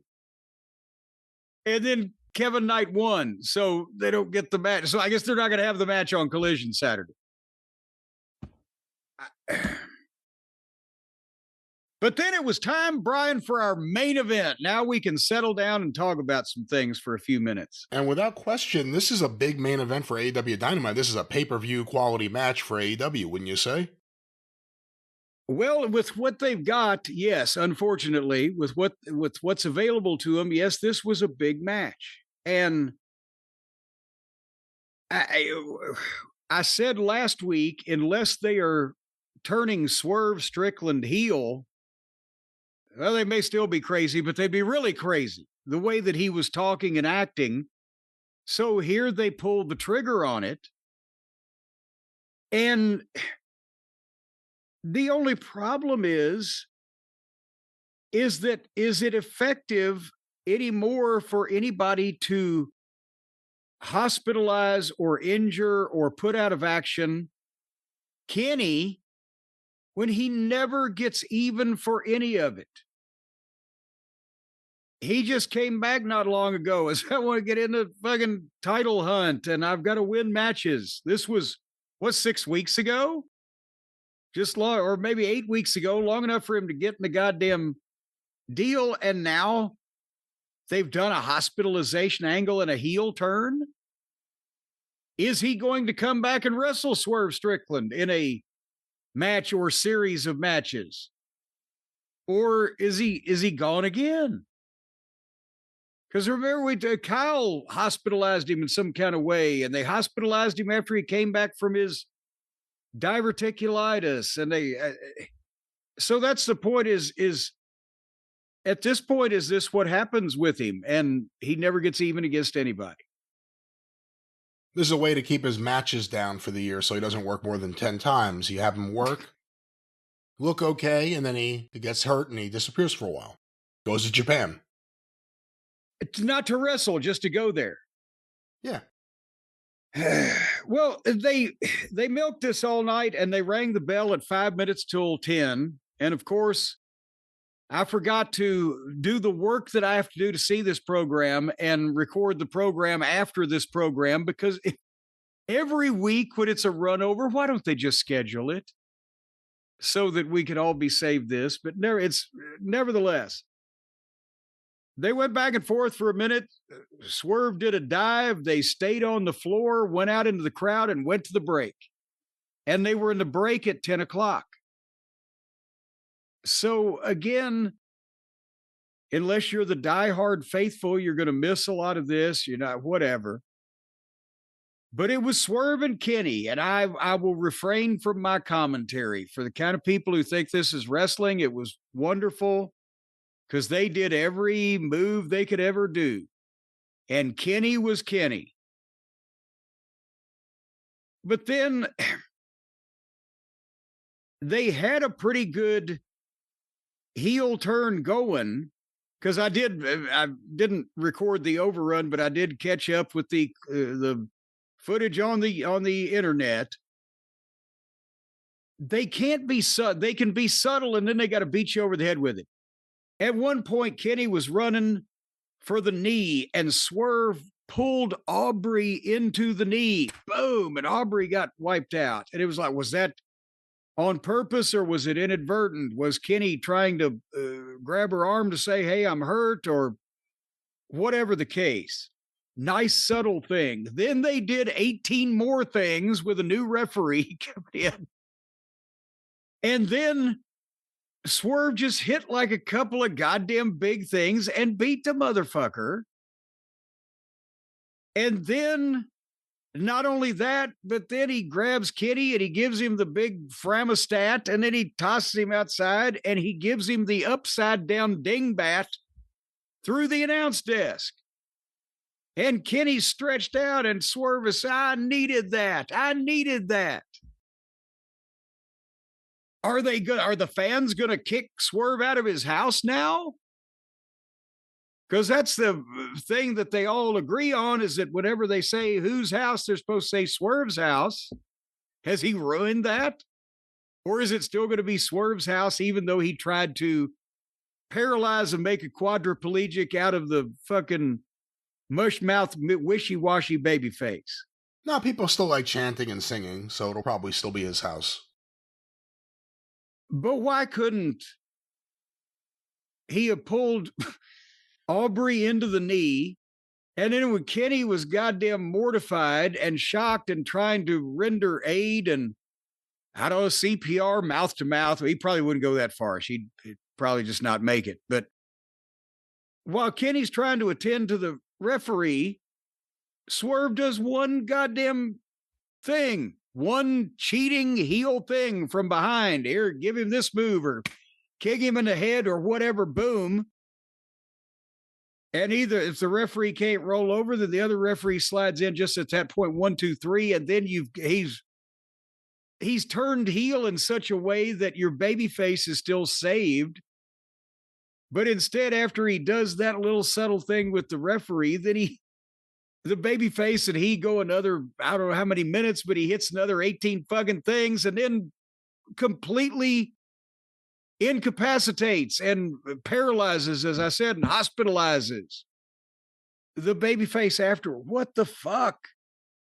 Can they never, ever stop from going too far? And that's why I'm just verklempt at the end of my rope with this show. Well, these modern guys want their flowers, and Dave Meltzer gave the match 5 1/4 stars, so obviously the people who like that kind of thing love that kind of thing. Kenny's unnatural body movements and ridiculous facial expressions and the gesticulating and the pointing and the turning and running and prancing and skipping and just the fakeness and phoniness of his whole presentation, I cannot get past it. It's all I can look at. 5 1/4 stars. Well, another banner, AEW Dynamite. Dave also said the MJF Adam Page said, this segment was excellent. I'm really interested if this promo battle and angle makes a key difference in ticket sales and pay-per-view buys. So he liked that too. Well, we won't know if it makes a difference in pay-per-view buys because the only person that ever tells us is Tony. And it's always the same thing. It's always 140,000 buys. Yeah. We're within 5% of, and the ticket sales, how would you know? How would you ever know? And see, that's the problem with wrestling. You never know how many tickets the people would have bought to the show that you didn't have. Right? Well, if we'd have had Brett versus Sean instead of Brian versus Jim, we would have sold. Well, you don't know how many tickets that would have sold. It's the same company, the same promotion. Everybody on the card's the same. It's just a different order. You can say, well, what we did didn't work, but you can never say it didn't do as good as what we could have done because you don't know. You can never know how many tickets you would have sold to the match that you didn't have.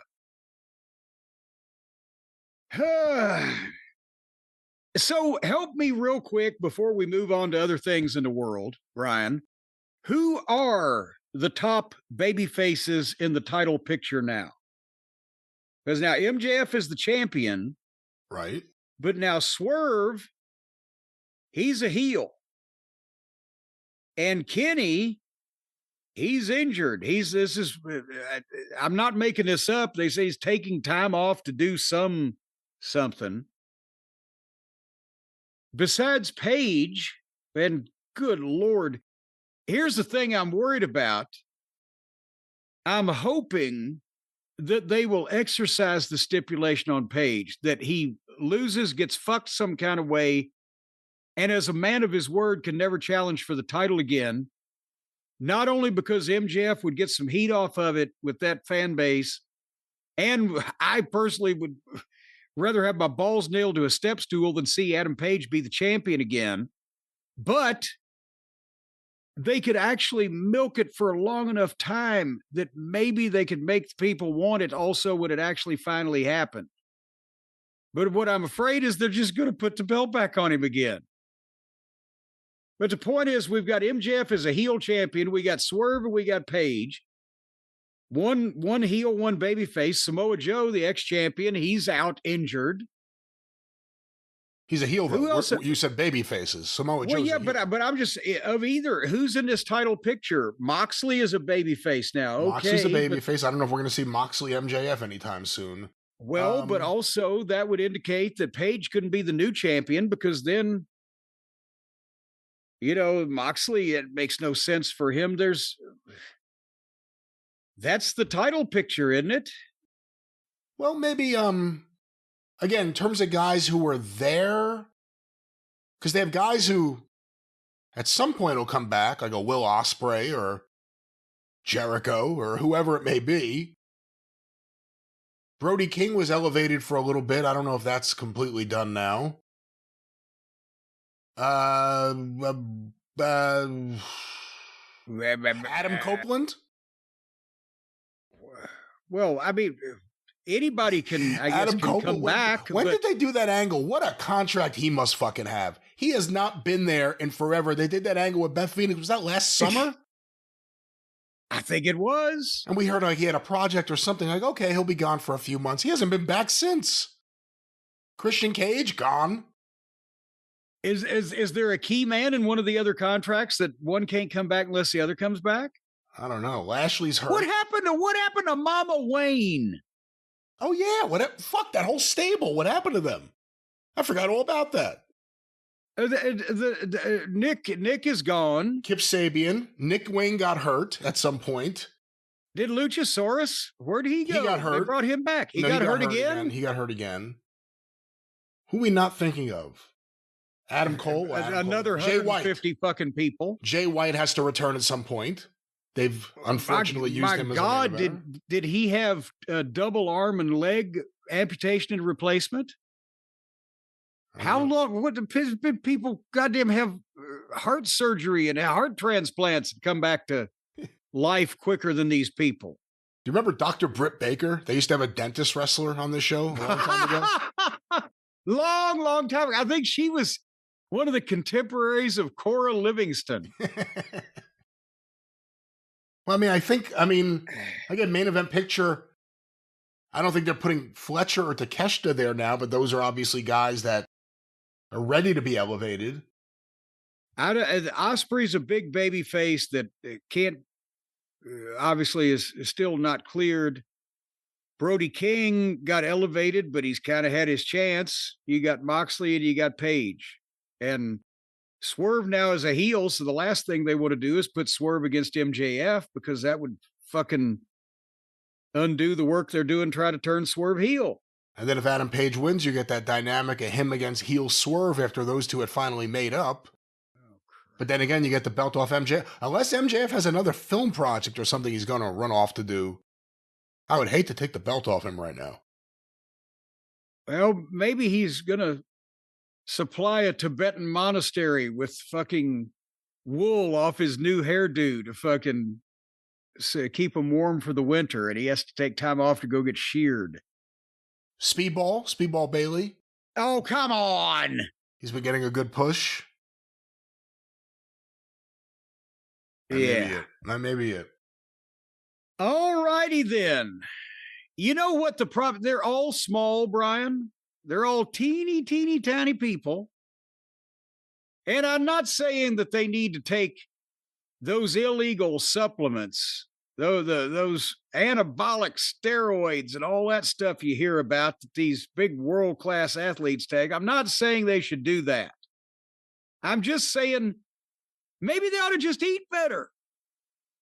Do you think maybe this whole thing could be solved if the young generation of today would just eat better? They wouldn't all be 5 feet 2 inches tall and 114 pounds and physically unintimidating. Better nourishment, better nutrition, fresh food, quality functional ingredients, lean proteins, whole food ingredients, healthy fats, colorful veggies, no refined sugars, no artificial sweeteners, ready in minutes, that kind of stuff. Brad, what do you think? I think it sounds like a plan, a Factor plan, a favorite here in this household, and I know a favorite there, and a lot of listeners have taken advantage of these great deals. Maybe the wrestlers should too. It's what you need to factor in. Because, folks, if again, everybody's life is busy. You don't have time to concoct a 5-star meal from scratch in your own home. You're too busy trying to work to pay the taxes we've got to pay pretty soon and keep the wolf away from the door. Well, Factor can bring a wolf to your door with food for you that all you have to do is heat up and eat. And it is crafted by chefs, designed by dietitians, and it can be eaten by gluttons like you because Factor makes healthy eating easy. You can eat well without the planning or the cooking, all the things that I mentioned, and meals that fit your goals and schedule. Healthier eating, calorie management, more protein. 100 rotating weekly meals to keep things fresh and delicious. So let's say you're training for some type of competitive eating championship. Just eat all 100 meals. And you can train and win. That's not a good idea. That's not a good idea. Well, just try one of each. Just order everything on the menu. Over 100 days. Over 100 days. Well, see, now you're taking all the fun out of it. See how far you can make it until you puke, folks. Just eat one after another. Idea. That's not a good idea. You don't want your intestines to fall out. Well, no, they won't fall out. They'll just pop. Options include high protein, calorie smart, the Mediterranean diet, GLP-1 support, ready to eat salads. You don't even have to make those yourself. The new Muscle Pro collection supports strength and recovery. I say just get one of each and just eat them till you pop. And then you'll discover how much you like them. They're always fresh, never frozen, ready in 2 minutes, no prep, no stress. I like the fillets with the creamy Parmesan shrimp. But Brian, you are a fan of the salmon. Teriyaki salmon. That was the star of the show last time. I'm going to get a few of those next time. Delicious. And also, this is February. And of course, since it's February, Groundhog's Day, they do have the Groundhog Jowl Special, where it's been declawed, folks. So you don't have to worry about that. It comes in a container. You just pop it in the microwave. And then it comes with an optional rabies. If you haven't had your rabies shot, just it's a vial of stuff. You just shoot it into the dinner before you pop it in the microwave. We should just focus on the things that are actually on the current menu, not things that we're dreaming about for. Well, you should always reasons. have I don't know what the hell's you should always have your rabies shot, Brian, especially this time of year when it's Groundhog Month. Well, maybe tetanus, yes. But folks, right now you can head to factormeals.com. Don't take my word for it. Let them tell you all the fine foods, fresh and never frozen, that they've got, that they can send you, that you can then eat and consume. They're delivered to your door. And it's up to you then. I mean, you could fucking be a pig about it, or you can use a knife and fork, but you're at home. Nobody's watching you. Just scoop this shit up with your hands while you're watching Jeopardy. Factormeals.com/JCE50 off and use the code JCE50 off. You're going to get 50% off your first order and free breakfast for a year. So you can eat like a pro all month long with Factor. New subscribers only, which of course varies by the plan. One free breakfast item per box for 1 year while your subscription is active. Actually, in previous incarnations of this offer, they got you free breakfast. They sent you a live chicken. But unfortunately, in some urban areas, they have changed the zoning law. Let's stay away from urban myths and let's get back to the facts. The Factor, a great deal for Factor meals. That's right, and it will not violate any of the zoning laws, except possibly where the delivery man parks when he delivers you your fine Factor meals. Factormeals.com/JCE50 off, 50% off, and that free breakfast item for a year. Because, by golly, why not eat good food instead of bad food? That's what I always say. Factor! Oh, God damn it, you scared me. Well, Brian, one of the things that we've been doing here lately on the programs on a continuing basis to prove that the business used to be in such better shape than it is today is that what prompted it was the website, it was a Sports Illustrated, whoever it was, said the best 20 wrestlers in their 20s for last year. And then you had gone back and made a list of wrestlers in their 20s from 1984, which was a pivotal year when everything started blowing up and then later going to hell. Because we had said on their list, is this it? And you came up with a list of all the people in their 20s that were being used in 1984 in a regular way on the shows and the territories, being booked regularly. A few international interlopers would come in for major spots on big events, but normally just in America, normally this roster. And you came up with 77 guys just in their 20s. And when we culled it down to the top 20, it was like a Hall of Fame list. Do you have that list of the top 20 in their 20s that we did in front of you, just to refresh the people? I do have that list. Let me go through the 15 that made it in the first round, clear-cut, no-brainers. Barry Windham at 24. Bret Hart at 27.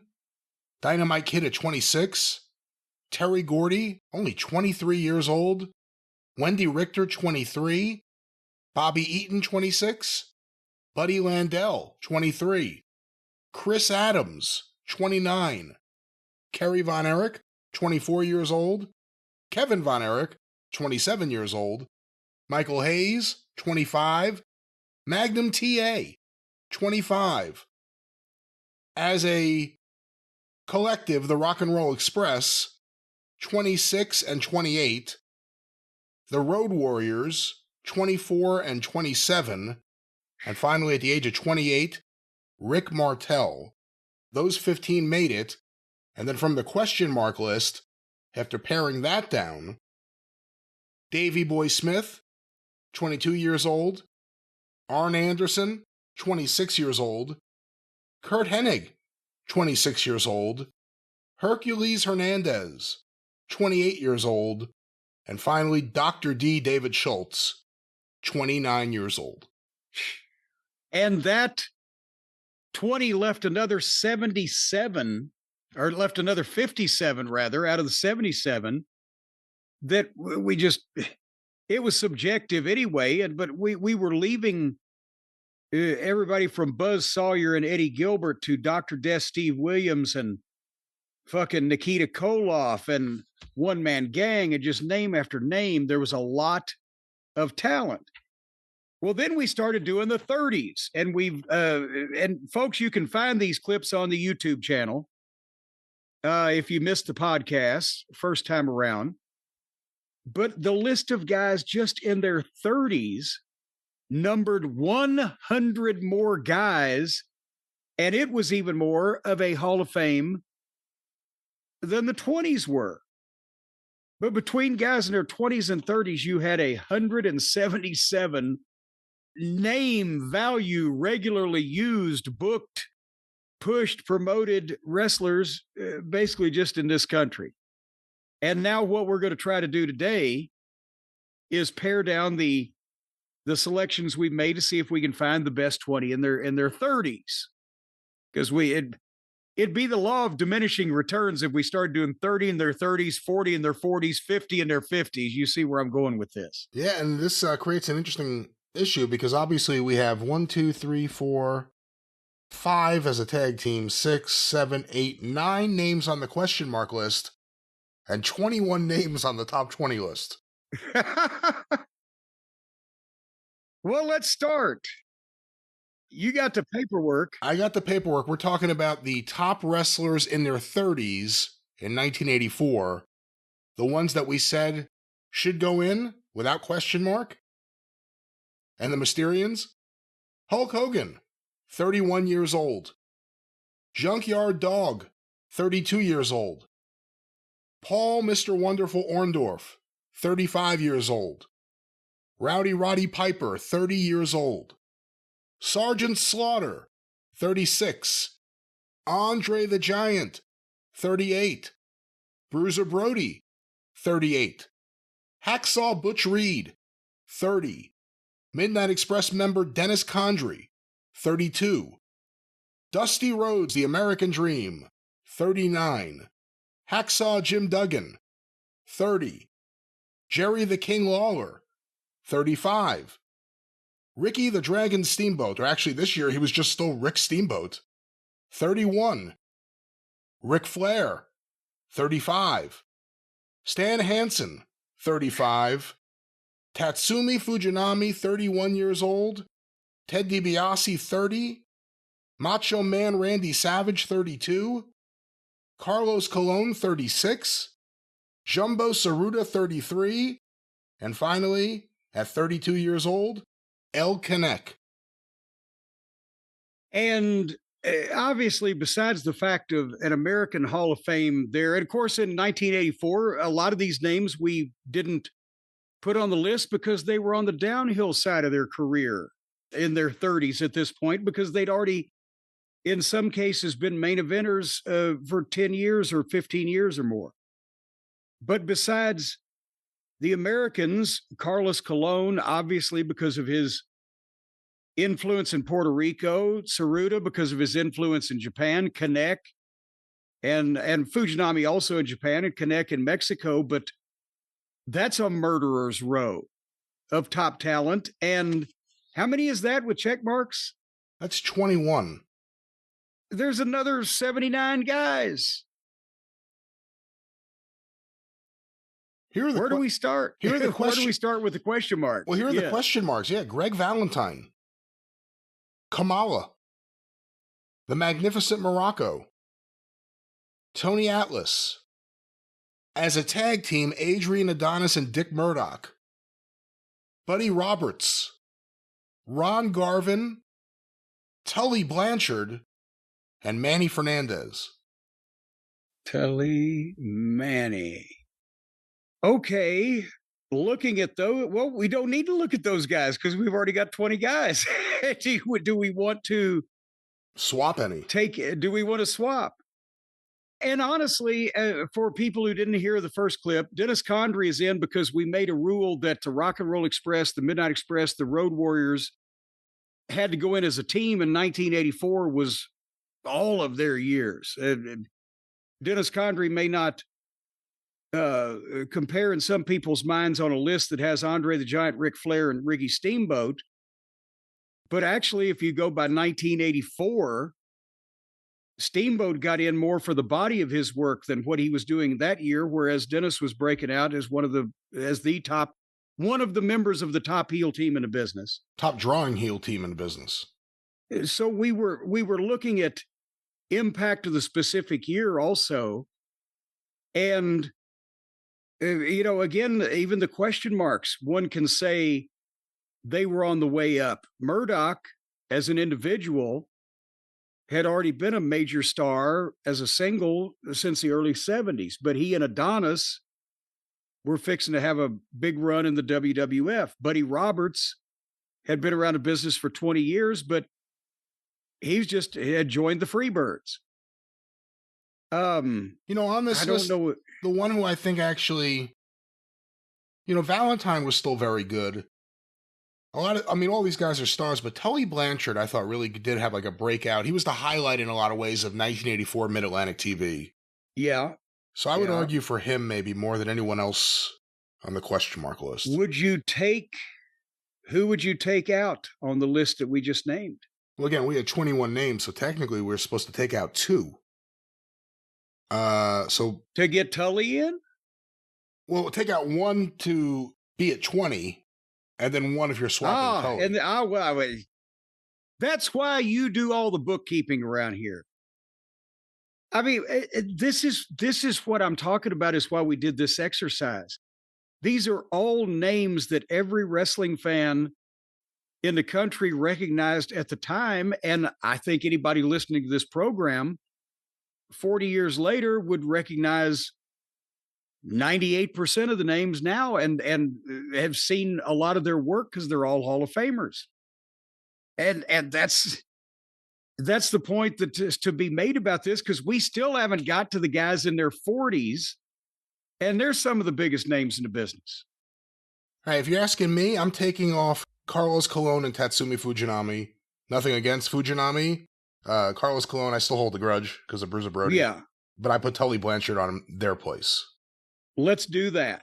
And nothing against Fujinami, but he was. And then do we do the same thing for Saruta and Cornette just because even though they were major names in their own culture, it's primarily an American list. They were making guest shots here. All the Americans on this list were going to Japan practically at one point or another. But that was the year Jumbo Saruta won the AWA title. That was one of the things that helped his candidacy for this list, because not that he was working, for a year in the AWA, but still, if there was ever a year for him on this list based on America, that's probably the best argument. Unless you like, top wrestlers in their 20s for 1975, Tommy Saruta. I think this is it. Well, and then these question marks are at best, our opinion to begin with, because we left off Austin Idol. We left off fucking Tito Santana.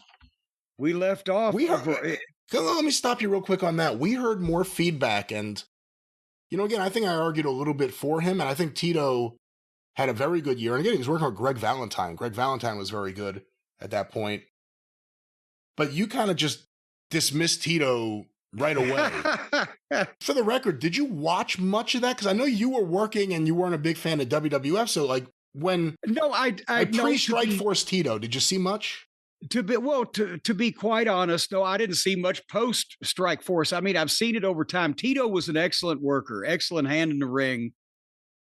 I thought he just as a babyface, he was the guy to be in the middle of the card and kind of be the bumper, to where if you were a top guy, you beat him, and if you weren't, he beat you. But because I didn't grow up with him, I didn't have the Tito appeal. He's a very nice guy also. Well, you didn't have the Tito appeal, but like you said, him, Austin Idol, and Austin Idol had a very good 84. He's the one who really got Rick Rude over in Memphis. Yeah, we didn't put the Moondogs in. Dick Slater, who was he was a major star at a different time. There's a lot of, again, huge names. Jerry Briscoe, for fuck's sake. So it was loaded with talent. I think we've got 20 there, and we've got the runner-ups, but I don't know how. Then it's just subjective as moving one in and one out. You can make a case for a lot of these guys. Well, I think we have our top 20 in their 30s and our top 20 in their 20s for 84. So that means next time let's tackle the 40s. And wait a minute, hold on here. I haven't counted these, but there is more. Hold on, wait a minute. Let me just make sure by visually. There's as many in their 40s, I think, as there was in their 20s. And there's incredible names. Terry Funk is a name on this list. I'm just going to say there are major, major names in the wrestling business here that are still well remembered, that were in their 40s in 1984, that we will be trying to see. That's going to be the interesting one, because we did the 20s in their 20s based off, the shocking results of that list in the present day and what's not there, the star power that's not there. 40s now in modern wrestling is when a lot of these guys finally become stars, or at least are at their peak of stardom. We said it the other day, if you're a fan of the Young Bucks, Matt Jackson's 40. Like, you don't think of it that way when you see him, but he's 40. Punk's in his 40s. The Usos in their 40s. Is Cody in his 40s? If he's not, he's about to be. Cody in his 40s. LA Knight in his 40s. Is Roman in his 40s? If not, he's about to be. He's about to be. Every one of them now, it's not like they peak. Vince McMahon retired Randy Savage. You know what I mean? How old was Randy Savage in 94? He pushed him out the door, and it's a completely different world today where you need those guys that have star power built off years of being pushed to stars. Well, and that's the thing, is because as I'm looking at this list of guys in their 40s in 1984, they're all still major stars, and they've been stars in the business for 20 years, some of them, at that point. So it wasn't like they were late bloomers. They got on top and stayed there. But that'll be next time, I guess. Yeah, I'm looking forward to that, actually. I'm pumping myself up. That's why I keep talking about this now, because now I want to do that, but that'll be next time. Well, what in the world are you pumped up about on the Arcadian Vanguard Network this fine week, young man? Oh, sure. I'm excited and out of breath. Let's go to Brian. Another fine week of shows on the Arcadian Vanguard Podcast Network. Listen to Brian Flatline on the air. On Twitter at Superpodcast, or on Facebook at facebook.com/Arcadian Vanguard. The wrestling news each and every day. Get your wrestling news for free. All the headlines, all the news, none of the fluff. None of the speculation, none of the star ratings, no paywall, no clickbait, just the wrestling news. Directly from thewrestlingnews.com or wherever you find your favorite podcast. Want to mention Stick to Wrestling with John McAdam, where John's special guest Mike Mills, my buddy, joins him to review Mid-South Wrestling from February 1986, 40 years ago. Hear that today. McAdamPod.com. And of course, the 605 Super Podcast. The Mothership! Oh, that's how I sound. I'm under the weather, folks. Go through the archive. Make me feel better. 605pod.com. It's a medical miracle. Enough people listen to the show. He came back. The Mothership. All righty. Well, to close the program out here today, the Lights Out segment. We did a little bit of this a couple weeks ago, and we've been wanting to get back to it. But some TNA Impact thoughts that I had for 2006. So it's been 20 years ago now. Holy shitballs. And these were different than the agent reports that I was sending to Terry Taylor in 2009 that I got in trouble for telling the truth. Because as I'd mentioned when we did the first segment on these, Brian, this was when I first started with TNA, and Jeff Jarrett had asked me, hey, watch the show and tell me what you think. Because until a few weeks, 4 weeks before I started, I'd never seen their fucking TV show. And last time we did this, we read the 4 weeks of TV that I watched leading up to my debut. And again, the thing that made these different than the other agent reports, I typed these out and faxed them to Jeff. And of course, he shared them with Dutch Mantell, because when I went there, that's who I went to work for. Jeff Jarrett, it was running it. That was his show. And Dutch Mantell was his right-hand man. I would tell Dutch most of this stuff verbally, either at the shows or when we were in the car between the hotel and the studio. But I would send this to Jeff so that he could know how I thought, for good or bad. Because he was a goddamn grown adult in the wrestling business. And he knew that they were going to do what they were going to do, either because he wanted to or because it was something he had no control over, or he didn't want to fight the battle, or whatever the case. But he wanted to know what I thought about it. And it's as simple as that. So I could speak freely, knowing that he and Dutch were the only two that was my audience of who was hearing this stuff. And then they could do with it what they wanted to do with it. But I will make the note before we start that after I gave him these, I was still employed another 3 years later, and they didn't get rid of me until he was gone. So he must not have been too offended. I think that's safe to say.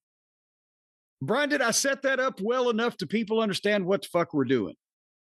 I believe so. And last time, I want to say we started, was it around mid-May, May 18th, and we went into June? Yes. And now we're going to start in June.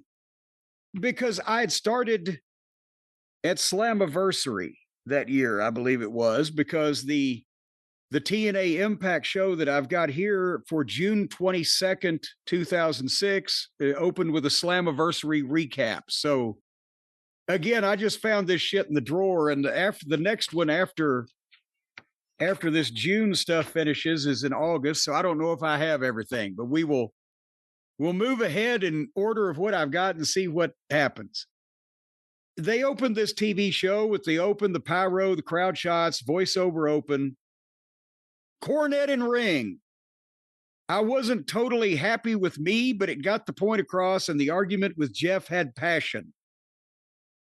And they had introduced me, obviously, on the pay-per-view, but then this was the a point of time where I was going to be the guy that was trying to offset Jeff Jarrett. He was the heel at that point in time. He was trying to dominate the TNA title, and I was trying to be the voice of reason, right? Otherwise than that, I don't remember what was in that segment because that's all I said about it here. It's been 20 years ago.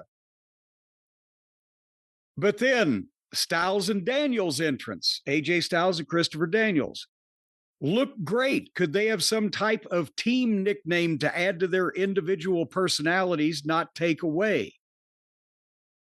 They had thrown them together, and I thought they should be individuals, obviously, because they both had plenty of room to run as singles.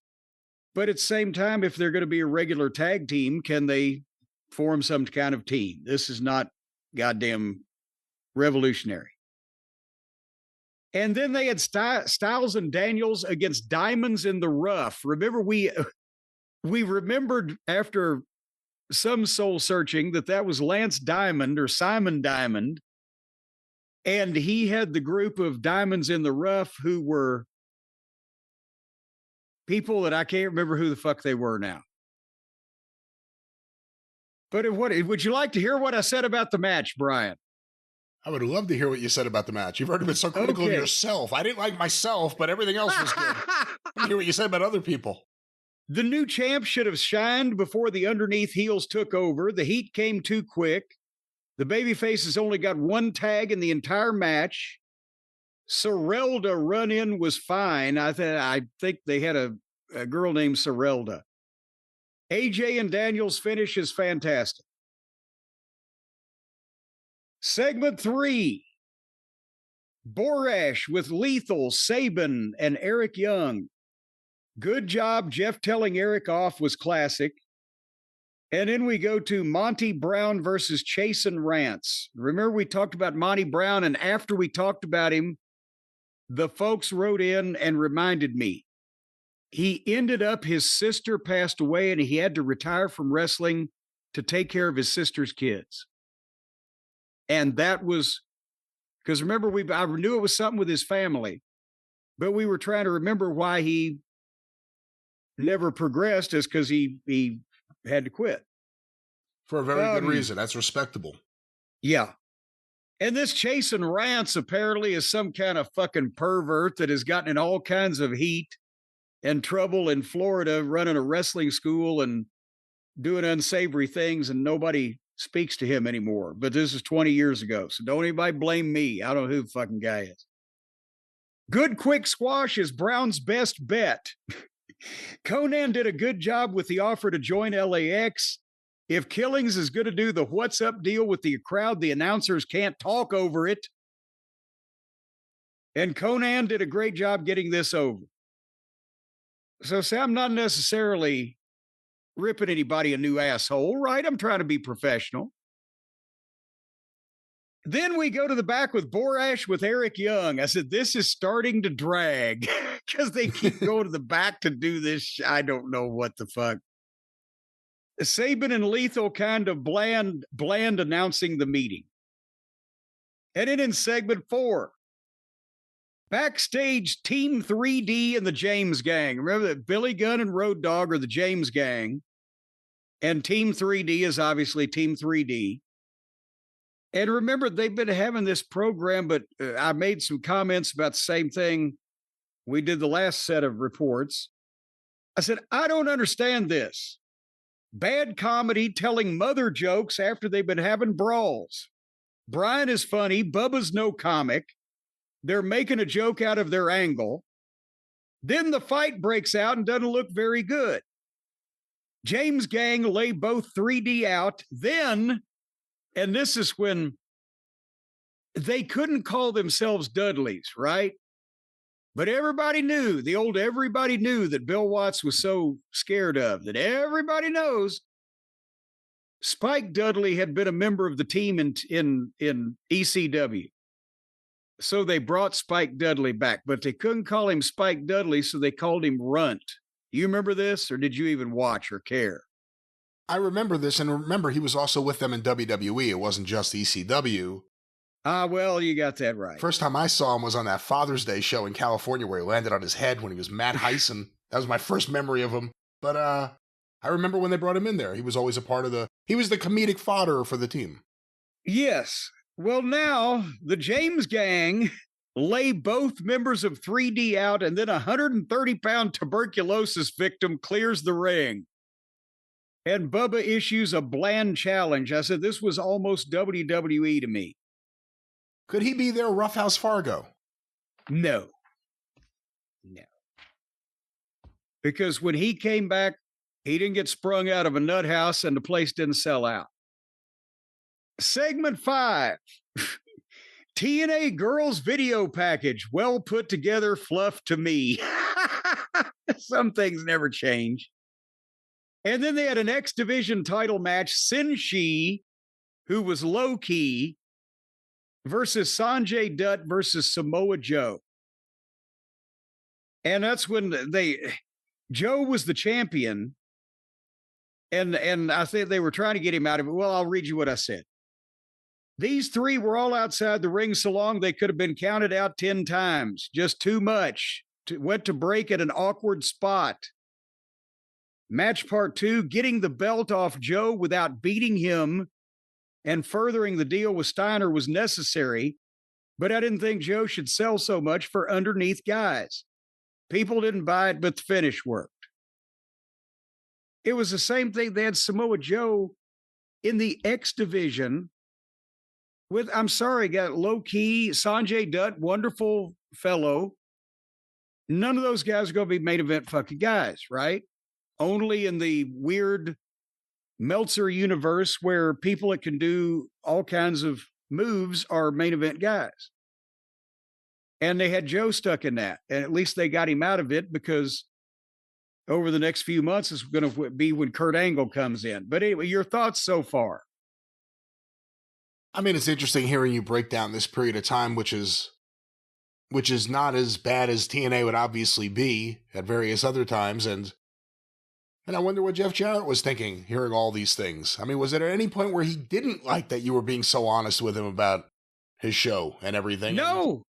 Never said a goddamn word like back up, ease up. No, what do you think? James Eve, what do you think? Or that's why he gave me the main events to produce, especially when we needed a finish with hard to work with people or with creative that was hard to work with. Because I could figure something out that everybody was happy with, go back, tell him, okay, whatever the fuck. But overall, I'm going to give him my opinions. He can act on them if he wants to. That low-key seems like an interesting character. What was he like to work with? He's a different kind of guy. He had a lot of talent, but at the same time, I think he believed that he was legitimately this badass MMA fighter that was, I mean, he's a very excellent physical specimen, but he wasn't going to kick the shit out of any big professional fucking athletes that knew what they were doing because he's 150 fucking pounds. I mean, so I'm sure he could stretch me, and he probably wants to if he hears this, but he was so hard to deal with because he tried to present himself like he was King Kong. He didn't just take the business seriously, he took himself so seriously and was so stern all the time. Had a great voice and could talk intelligently, but he didn't ever want to do a job or put anybody over or grumbled about it or whatever with all, not just the WWE, which is why they, marginalized him and then kicked him out, but even like in an MLW or Ring of Honor. Gabe Sapolsky would have headaches with him, or Court Bauer would say, I'm not going to bring him back, and then they'd bring him back. But he was legitimately convinced that he should be some kind of main event mixed martial arts expert beating up everybody in the goddamn business. And no. But anyhow, so now we go to the following week. I'm starting to break myself in on this a little bit. We opened with a Christian entrance. This is 20 years ago, Christian. Looks too bland. I like his ring wear. I think he was coming out in the goddamn street clothes again. Good promo calling out Sting. Sting entrance, knows how to look like a star because he was dressed in his gimmick. Sting led well, not sure Christian's closing line hit a home run. Segment 2, they got a lot of fucking talking. Borash with Jarrett and Steiner. See, this was still an hour show. This was before they went to 2 hours. Good star power. Scott was great. Jeff, nice setup for company meeting. Team Canada entrance. Here's something that never changes. Scott D'Amore was the manager of Team Canada, right? Yeah. D'Amore is too silly with the neck brace to get the right heat. Same thing now with Stokely in the fucking wheelchair. I've worn a neck brace a million times, right? But you can't be silly with it. You have to commit to what you're doing. What you're doing is not silly to you. I was a person acting silly who appeared to not realize that I was acting fucking silly. Does that make sense to you, silly? It does. I think too many guys with something like that, like D'Amore with the neck brace, they go over the top to the point where you realize it's bullshit. It doesn't work. Well, they entered, and then Sabin and Lethal entrance. I said, can somebody slap these two and wake them up? This was before Jay had got a lot of confidence, and Sabin was they were just the X Division guys that everybody beat every week, right? So anyway, match, jump start, lots of bumps, but lifeless, no emotion. Ran off and left the people and never stopped to let them catch up. Eric Young's interference spot fell flat going to the break. Match part 2 in Seg 3. Spot back from break worked better. People started getting with slower paced heat. Young did a great job here. Heels set up perfect hot tag spot for Sabin to Lethal. Lethal made a great athletic comeback and then stood up and wiped his nose instead of firing the people up. And again, it's 20 years ago. He was a kid. But I can almost see it in my mind's eye 20 years later. He makes this big comeback, and then instead of standing up and bowing up and going, yeah, he fucking got up and wiped the snot off his fucking nose. Anyway, good finish. And Williams' pile driver is impressive. That's before they called it the Canadian Destroyer and before everybody else and their brother did it and nobody sold it. Anyway, Monty Brown versus Norman Smiley. Good Lord, I'm still remembering some of these. Smiley looks like a whipped dog with job written all over him. Just a horrible baby face. Jesus. Brown should have killed him after the wiggle thing, gimmick or not. Brown over, but too much Smiley offense. I thought he was the shits. And they had it some way or another. They made him one of the trainers in WCW, the guy that was known for wiggling his ass. And he always looked to me 50 years old. I guess he was old even then. But he's still one of their trainers, isn't he? Who? Norman Smiley. How old would he be now? Hold on, let me look it up. Norman Smiley. This was 20 years ago. When I first heard of him, he was wrestling as Black Magic in Mexico. Norman Smiley is 60 years old, born in 65, and he is a retired professional wrestler employed by WWE as a trainer for NXT. Good God. Well, 40 years ago, or 20 years ago, when he was 40, he sucked. All right. Segment 4, America's Most Wanted with Gail Kim entrance. These three look great. This was Storm and Harris. They had good teamwork. They looked like Storm had the cowboy look, but Harris looked enough to pull it off with him. Gail Kim made the picture. She's fucking hot. But then AMW hide to ambush Team 3D. 3D and Runt entrance never saw heels. Pretty hokey.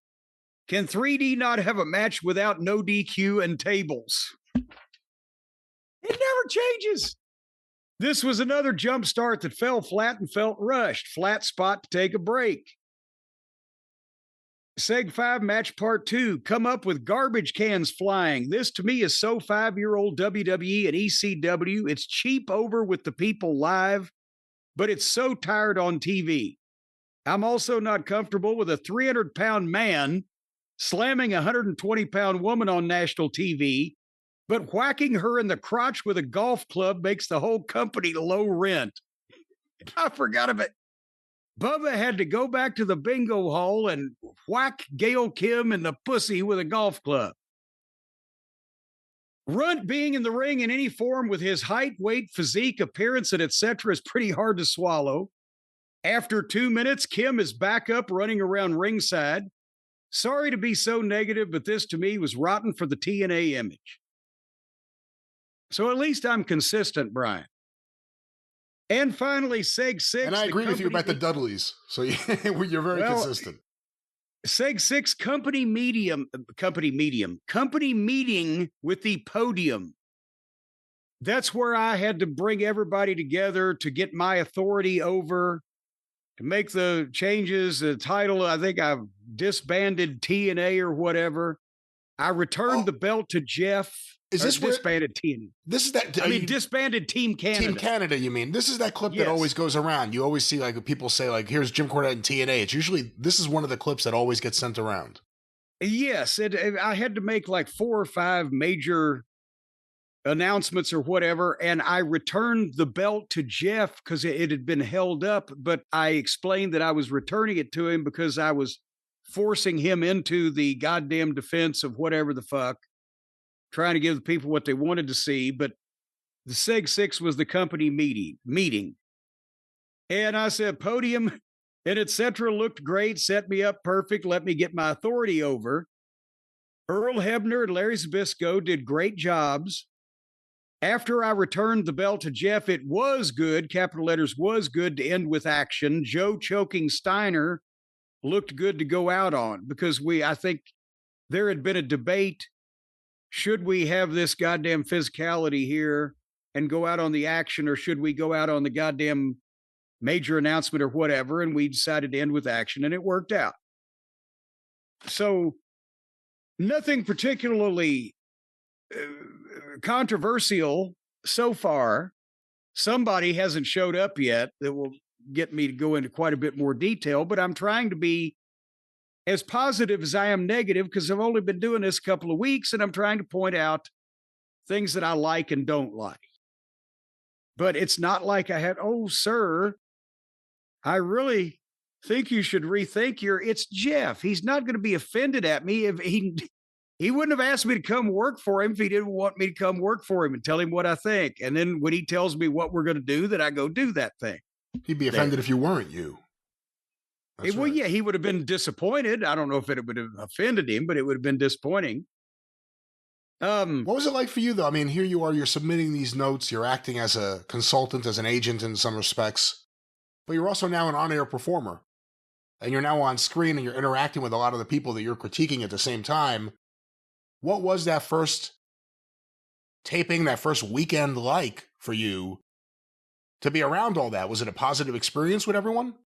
Well, yes. I mean, everybody, it was lower pressure than the WWE because we're at a soundstage in Orlando, right? And everybody's friendly for the most part at that point that I noticed. And it's lower pressure, but at the same time, there's a smaller crew doing everything. So everybody has to work together, pull together, get shit done in a fucking snappy fashion because there's not 16 people to do everything. So it was a long, hard work day, but it wasn't. Again, I was all optimistic at this point. Wasn't seeing anything that I thought, oh my God, this will fucking doom this whole place, until Shitstain showed up. So this is the part where I'm thinking, well, there's plenty of shit to work with here. Hey, can I play you a little bit of audio? Yes. If you don't mind, if you're one of those people that can listen to your own work, maybe we can get you to critique your own work. Here's you changing the face of TNA wrestling as it is on YouTube. Let's go to this. I want to thank you for your indulgence, and ladies and gentlemen of TNA, I want to thank you for your attendance in this first ever public company meeting. The results of my meetings, my deliberations, and my decisions are on this agenda, and we're going to get to it right now in public. First, LAX, you have been doing a work stoppage because of this immigration reform issue, because you feel that you're the victim of discrimination.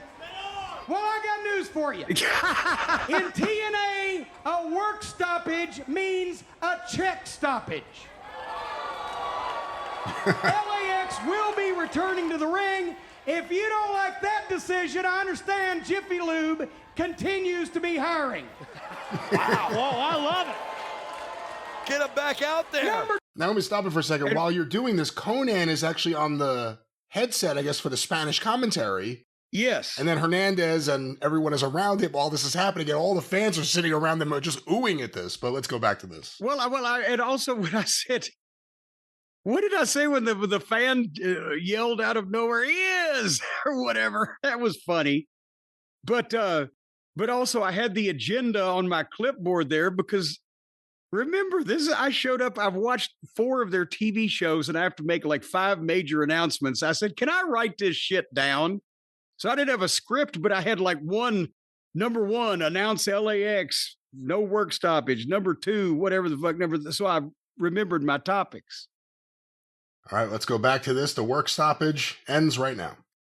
Number 2, Scott D'Amore, Team Canada. Oh, Butterball. Yeah, you. All of you are under individual contracts, but from now on, as far as I'm concerned, Team Canada disbanded. You're done. Listen to that! Look at the Cornette's got the power. Cornette's got the authority. America's most wanted. Well, let me stop it there for a second. The fans are going crazy at this. D'Amore obviously comically falls down holding his neck. And yeah. But that's they'd gone as far as they wanted to go with Team Canada. They wanted to re-rack and do something different with some of the people in it, so they disbanded it. Yeah, young Bobby Roode. Hadn't seen this in a while. But let's go back to Jim Cornette and TNA. America's Most Wanted has demanded a rematch for the Tag Team Championship. So I tell you what, far be it from me to stop somebody that wants to fight from fighting. So therefore, at the July pay-per-view event, Victory Road, we're going to have a rematch, but with a twist. It's going to be a 6-person tag. It's going to be America's Most Wanted and Gail Kim against AJ Styles, Christopher Daniels, and that big Amazon-looking woman that you found. Whoa! Local tax experts are... Oh, God damn it. Oh, let me stop it there, Jim, as it goes to commercial here, but... Who was that big Amazon woman they found? I don't know, because Christian Cage was standing in between them, so I don't know if you were talking about him or if it was an actual woman. I can't remember. I mean, we might go further in the notes, but they found a big Amazon woman. My God. I'm trying to think, was that? No. Who? That was too early for Raka Khan. No, I don't think it No, was. it wasn't. No, it wasn't her. I'm trying to say who the... Well, nevertheless, keep going. And the tag team titles are going to be on the line, gentlemen. Just remember that. Victory Road. Now, let me just also say that you're announcing this, but this isn't your booking. You didn't say... No.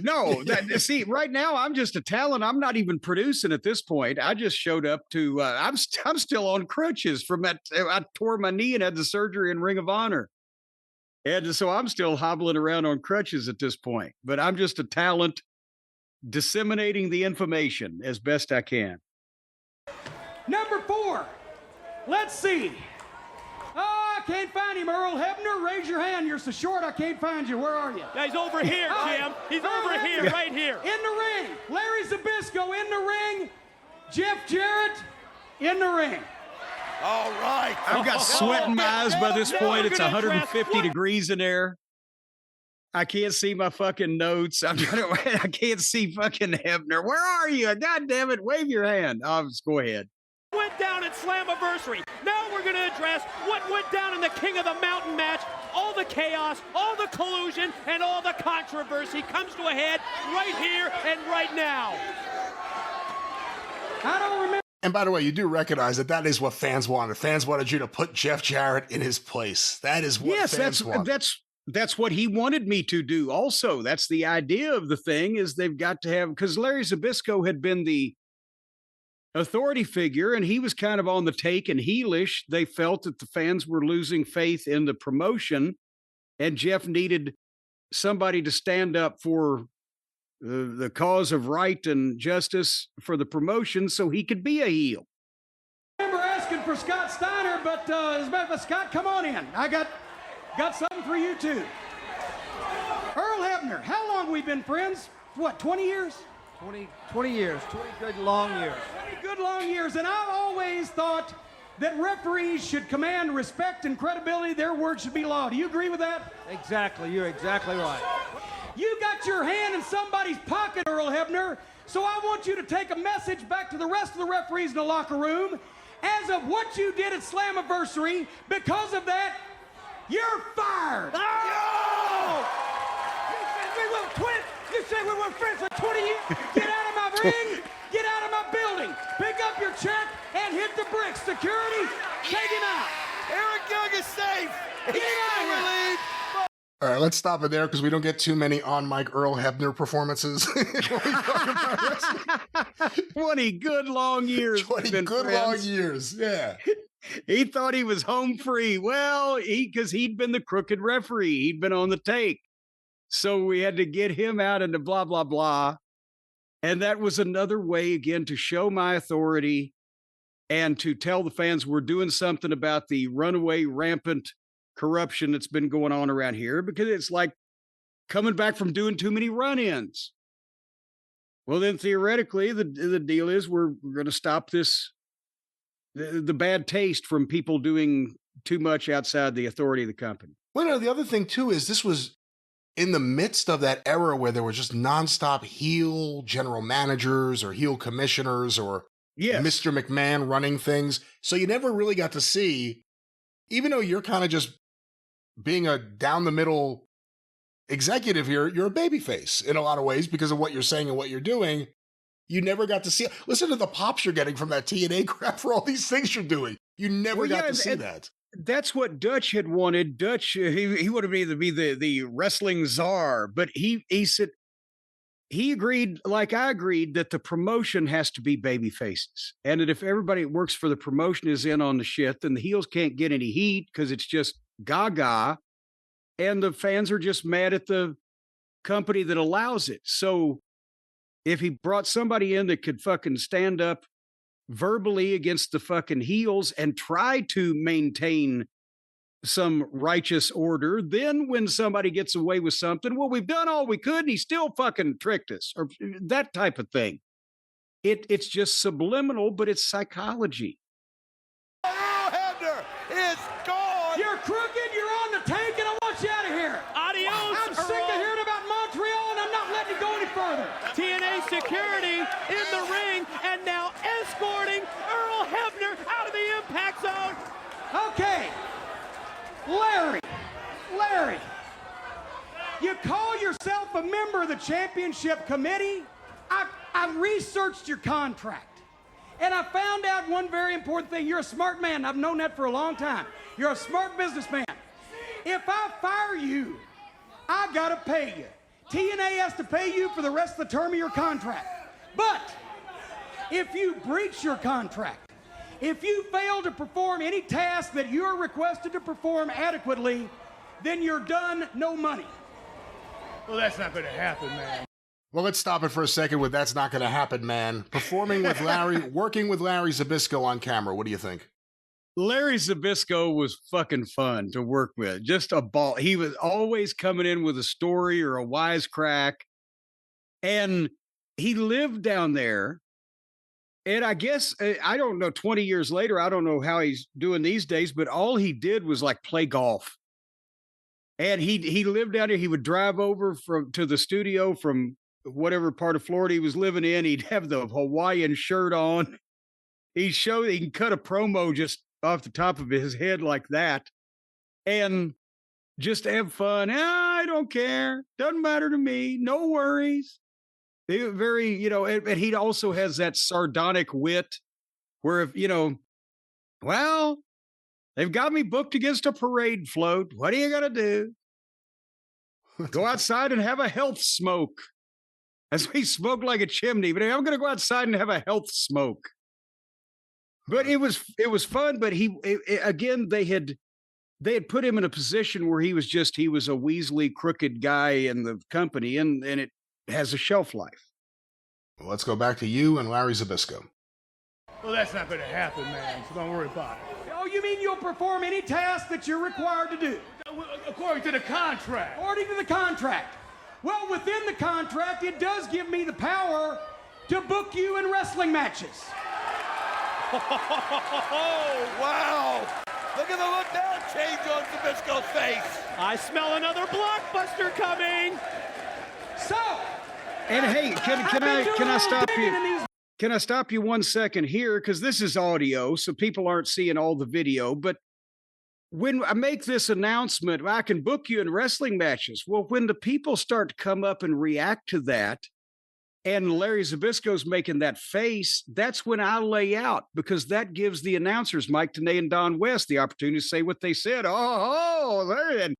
And also, the more that Zbyszko does the take of it, and the more that I stand there tapping my toe, the more the people come up in anticipation of what's going to be said, but then I got to get back in before it drags. So you're just, with the inflections and the pauses in the promos and the question asked and pause to answer, etc., you're kind of taking the people on a little fucking ride with you. It's not just, I'm going to say all this as quick as I can, and nobody can interrupt me or I'm never going to pause. Meetings. I understand that you and Raven don't like each other very much. Is that ever the truth? That's an understatement. And I understand that you're a little sensitive about what the people call your comb over up there. Oh, he struck a nerve. No offense meant. So I'll tell you what, here's what we're going to do at Victory Road in July. We're going to have a match. It's going to be you versus Raven, and the loser gets his head shaved in the middle of the ring. Larry, you're in control of your own destiny. You can walk out right now, shake hands, we'll part friends, and you can breach. Or I can make your life a living, stinking hell. It's your choice. Make it. You'd love for me to walk out, wouldn't you, Cornette? Actually, yeah. I'll let you know. I'll decide my future, not some clown Pee Wee Herman geek like you. Poor Larry. He had a chance to blister me, and he couldn't come out with it. You Pee Wee Herman geek. Pee Wee Herman geek. But and see, that's another thing. We had no script. This was not written out. Jeff and Dutch sat down with me, said, these are the 5 announcements we want you to make. These are the changes that we're making for this or that reason, and the matches that we're announcing for our pay-per-view coming up. So these are the announcements. Then I get with each of the people. I get with Larry, or I get with Earl Hebner, whoever I'm interacting with. And I say, okay, Earl, I'm going to fire you. Well, I'll build it up. And, we just worked out. If I say we've been friends for, 20 years. Okay, just shit like that. Verbally, I could say this, you could say that. And we go out, we do it live in front of the fucking people. And as Larry's comeback showed, sometimes it, you take the pole vault and you fucking miss. But that's why it's not written and we're not reciting it. Why that sounds like there's a little more emotion to it. And also when I'm announcing these matches, I know the order in which to announce them, stipulation comes last, build it with the inflection, make it so that it's poppable, so that when you finish the line, that's where the people know they're supposed to pop. Let's go back to this from TNA. Jim Cornette changes the face of TNA wrestling. You let me know, and I'll let the TNA legal department know. Jim Cornette, You know what this boils down to, don't you? The NWA World Heavyweight Championship.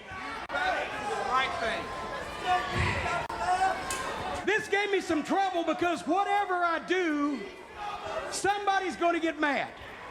I don't like the idea of titles not being won and lost in the ring. I don't like the idea of giving people championships like some of these other promoters that give the title to their neighbor or give the title to their son-in-law just so they can have it. I want this to have some meaning. I want this to have some honor. And there was no honor at Slammiversary in what you did. But what do I do now? If I give it to Sting, he didn't win anything, Christian will be mad. If I give it to Christian, he didn't win anything, Sting will be mad. They were about to win. Both of them were in a dead heat when your treachery began. Now, you did win it, the match. I'll give you that. You won the match. But what I have understood from all these fans in the past few weeks is that the thing that the TNA fans want most in the world, and I think I speak for all of you on this, is to see Jeff Jarrett pounded into a puddle of country gravy. Seems to be the consensus opinion. So here's what I'm gonna do. I'm gonna get the 4 toughest, baddest, meanest guys in TNA.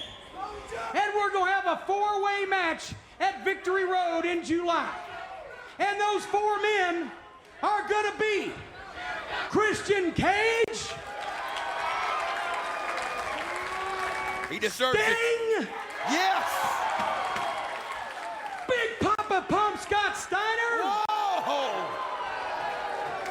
and the Samoan submission machine, Samoa Joe. Yeah.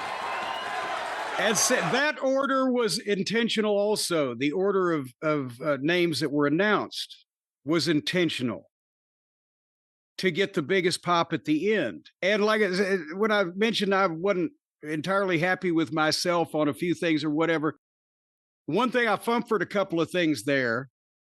Secondly, I'm yelling too much because the sound system in that fucking sound stage, I could not hear myself very well and was convinced that I needed to talk louder. Things like that when I say I'm not happy with myself. But anyway, announcing the big, even though I didn't book it, and by the way, it's 20 years ago, 4-ways were still kind of, okay, we can do this. But the announcement of the 4-way and then the rest of the announcement I'm going to make, that was the money part of the thing. That's why it came last, because that's the main event business going into the next pay-per-view. Go ahead. How's that for a foursome? Look at that look And on Jeff Joe's Jarrett, face. when those 4 mean motor scooters and bad go-getters get finished pounding each other into powder here in this ring, and one man stands as the toughest of the tough, the baddest of the bad, then that man is going to be the #1 contender. And Jeff Jarrett, you get on one condition. You get your precious belt if, and only if, you agree to defend the NWA World title against the winner of that match. And then all the TNA fans will most likely see what they want to see and what I want to see, and that's you broken into so many pieces a Boy Scout couldn't tie you back together. Tepid response. They didn't want to see Jeff get the belt back. But I had to give Jeff the belt back. You know why? Because the booker said so. So we try to phrase it in such a way as the worst thing that could happen to Jeff Jarrett was me handing him this belt back, because then he's got to fight whoever the fuck's going to kill him. Then it was, I mean, they clearly wanted to see Joe of all of those guys, and it was, yeah, okay, yeah, all right, we kind of like that.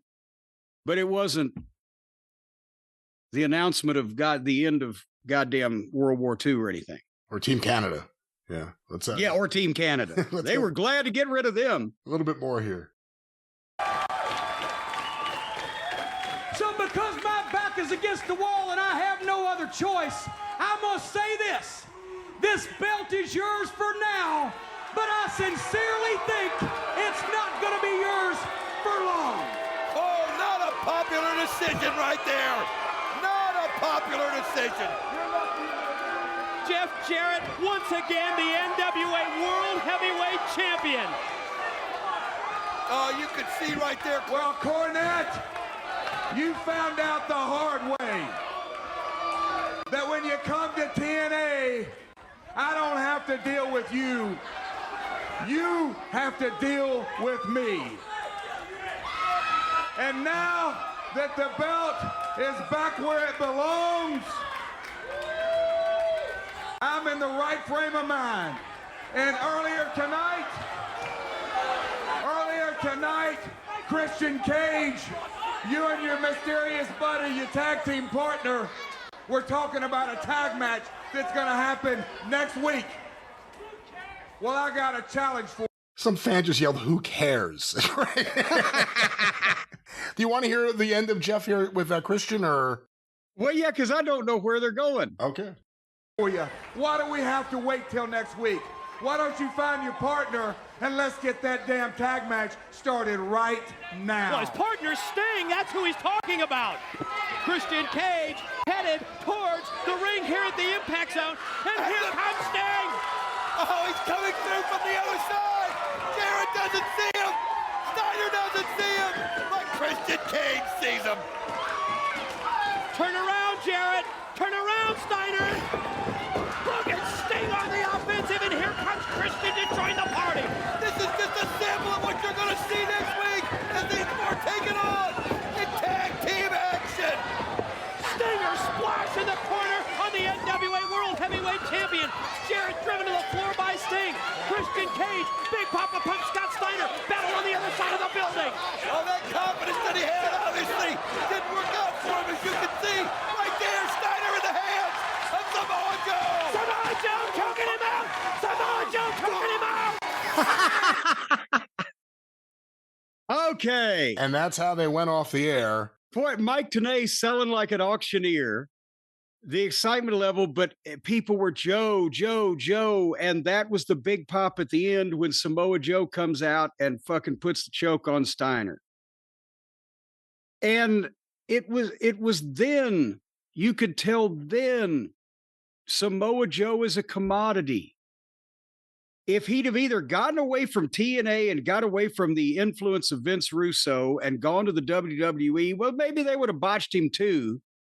But he would have spent more of his prime athletic time in a major spotlight instead of spinning his wheels down there for quite some time, because they didn't, I won't say they, certain people didn't realize what they could have done with him. But nevertheless.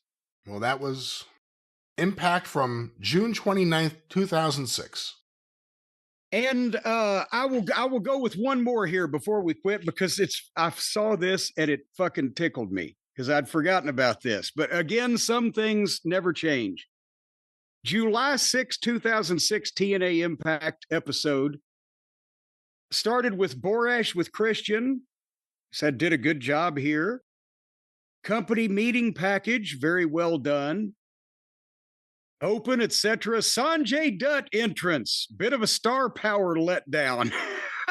You're not lying. And, of course, they B-rolled my decision on LAX. And then they did the gimmick where Moody Jack Melendez, who was affiliated with LAX at that point, he was from Puerto Rico. He did a Spanish introduction. And they did a Homicide versus Sanjay Dutt. Jumpstart. I'm seeing a pattern here. Started too quick. Work was sharp, nice dives, but then slowed down and started to get the crowd. Notice they always start to get the crowd when they slow down. Nice comeback. Hernandez's over-the-top choke slam is great. Heat after by LAX didn't really get going, but Killings made a nice save. And it just basic, it was a match. The argument between Larry Zbyszko and Slick Johnson. Remember referee Slick Johnson? He had a bald head and short pants, short referee pants. I remember him, yeah. Argument between Zbyszko and Slick Johnson happening there by the desk with no mics, but acting like everyone wasn't listening went on too long. Seg 2, Team Canada recap video, on-camera announcers, Eric Young and Slick in with the cue ball pictures. This went too long and the adrenaline stopped rushing. Because they want to be like TNA is a 1 hour adrenaline rush type of thing, right? Well, the adrenaline stopped fucking rushing. I said this was two sidekicks with no straight man. Because they were doing bits about the hair match and the blah, blah, blah. Segment 3, VTR promo Rhino talking about WWE's offer. I assume that's when he stayed there, but they had offered him, etc. As lots of emotion and should cause talk, but too much bleeped profanity started detracting from the message. Because back then, nobody cussed on TV. So if you did and they bleeped it, it was like, oh my God, he's shooting, that type of thing. But if you went too far with it, it was distracting. And then here's the one I wanted to read you. Brad, I've forgotten about this. Monty Brown versus Kenny King. Huh, your favorite. This is 2006. I didn't have a problem with that lying sack of shit until 2011. I didn't remember I'd ever seen him. Once again, against a specimen like this, it should have been all Monty, and he gave the kid something, and the kid fucked it up. Monty's promo was fine in content and delivery, but him switching from camera to camera back and forth to speak was stagey and contrived. He was still green, and he was like, as I remember, he would turn to make a glorious, rather than just a glance, if they changed the camera angle, he would turn and make some kind of grandiose movement. It was just odd and unnatural.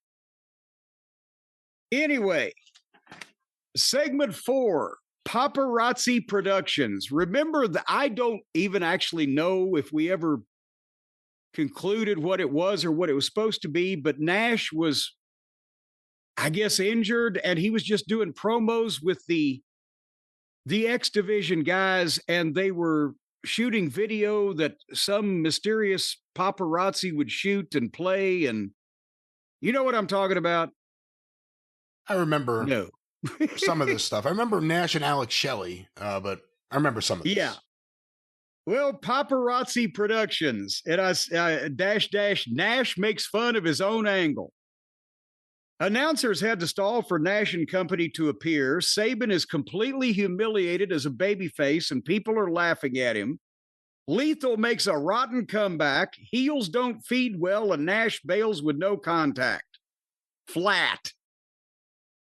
So they did some fucking schmoz with the underneath baby faces or whatever. Borash with Samoa Joe. I like Joe being calm and then melting down at the end. It makes him different. Steiner and Jeff entrances, good star power. Cage and Sting entrances, people are with it. So we've got Steiner and Jeff Jarrett against Christian Cage and Sting. 2-segment match. Jumpstart and 4-way. This match called for it and would have meant so much more if it didn't happen in every match, the Jumpstart. Good action. Jeff and Cage carried the fast-paced stuff well. Cage's bump to the floor was a great place for the break. Match part 2, good heat on Cage. Great pop for the hot tag. Nice comeback by Sting. Good false finishes and great pop on the finish. Started to die down on the heat after, but Joe's save and the brawl picked it back up.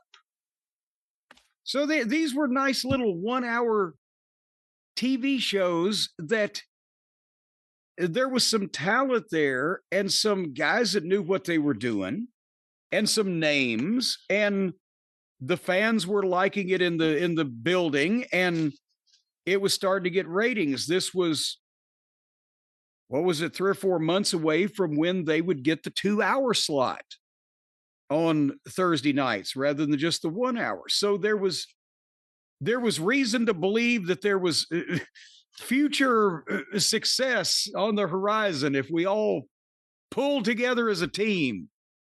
Come here, dear boy. Have a cigar. You're going to go far. Yeah, there was still a lot of buzz around TNA. It was the prime competitor to WWE. And eventually, in the end, they always let you down. And, again, they hadn't been on Spike that long. Spike, now the Paramount Network. But they hadn't been on Spike that long. And they were, as you said, the only legitimate competition. So I thought, okay, we've got Sting, we've got Rhino, we've got Jarrett, we've got fucking, Bobby Roode, Abyss, Samoa Joe, the young new guys that haven't been beaten to powder on the other televisions, as well as some guys that had names in different locations. So I was just hoping that we'd get a little less indie, because there was still a lot of indie to this, because a lot of these guys is 20 years ago, but the same thing as when AEW started. A lot of these guys had never done television. A lot of these guys had an indie mindset, but they could learn and grow. And you've got, look at, as Samoa Joe did, AJ Styles did. I always thought Chris Daniels was not honestly as marketable as either one of those two guys, but he still had talent and was a remarkable performer. But they all the guys that were new to television had potential, and all the guys that had names that had been on TV, Scott Steiner, etc. This was 20 years ago. They could still go to some extent. So it was not ridiculous to believe that there would be some success at the end of the rainbow or whatever the fuck. But nevertheless, I could keep going for another 6 months or so, according to this pal, but we've been doing this for a while. But that just means we can come back to it more often. That's right. This is a great one, and we'll have more to check out in the future, maybe even some more audio to review, but a great look at TNA, the summer of 2006. If I had time, I'd go back and watch these shows again and remember what I was critiquing. But maybe it's more fun to guess. And then the fans can play along, and they can go back and find it if they want to. There's more people watching TNA from 20 years ago than there is now, I bet. Anyhow, is there a big event coming up on the drive-thru next week? Do we have pay-per-views or network specials or PLEs or YOUs? Or I think we just have wrestling talk, classic wrestling talk, whatever's happening, the big news of the day, all sorts of hijinks and balloons, farm animals, fire trucks. It's going to be a hell of a show. Don't forget the Dalmatian. Well, in that case, folks, in the meantime and in between time, we will part until we see you again. Thank you, fuck you, and bye-bye, everybody.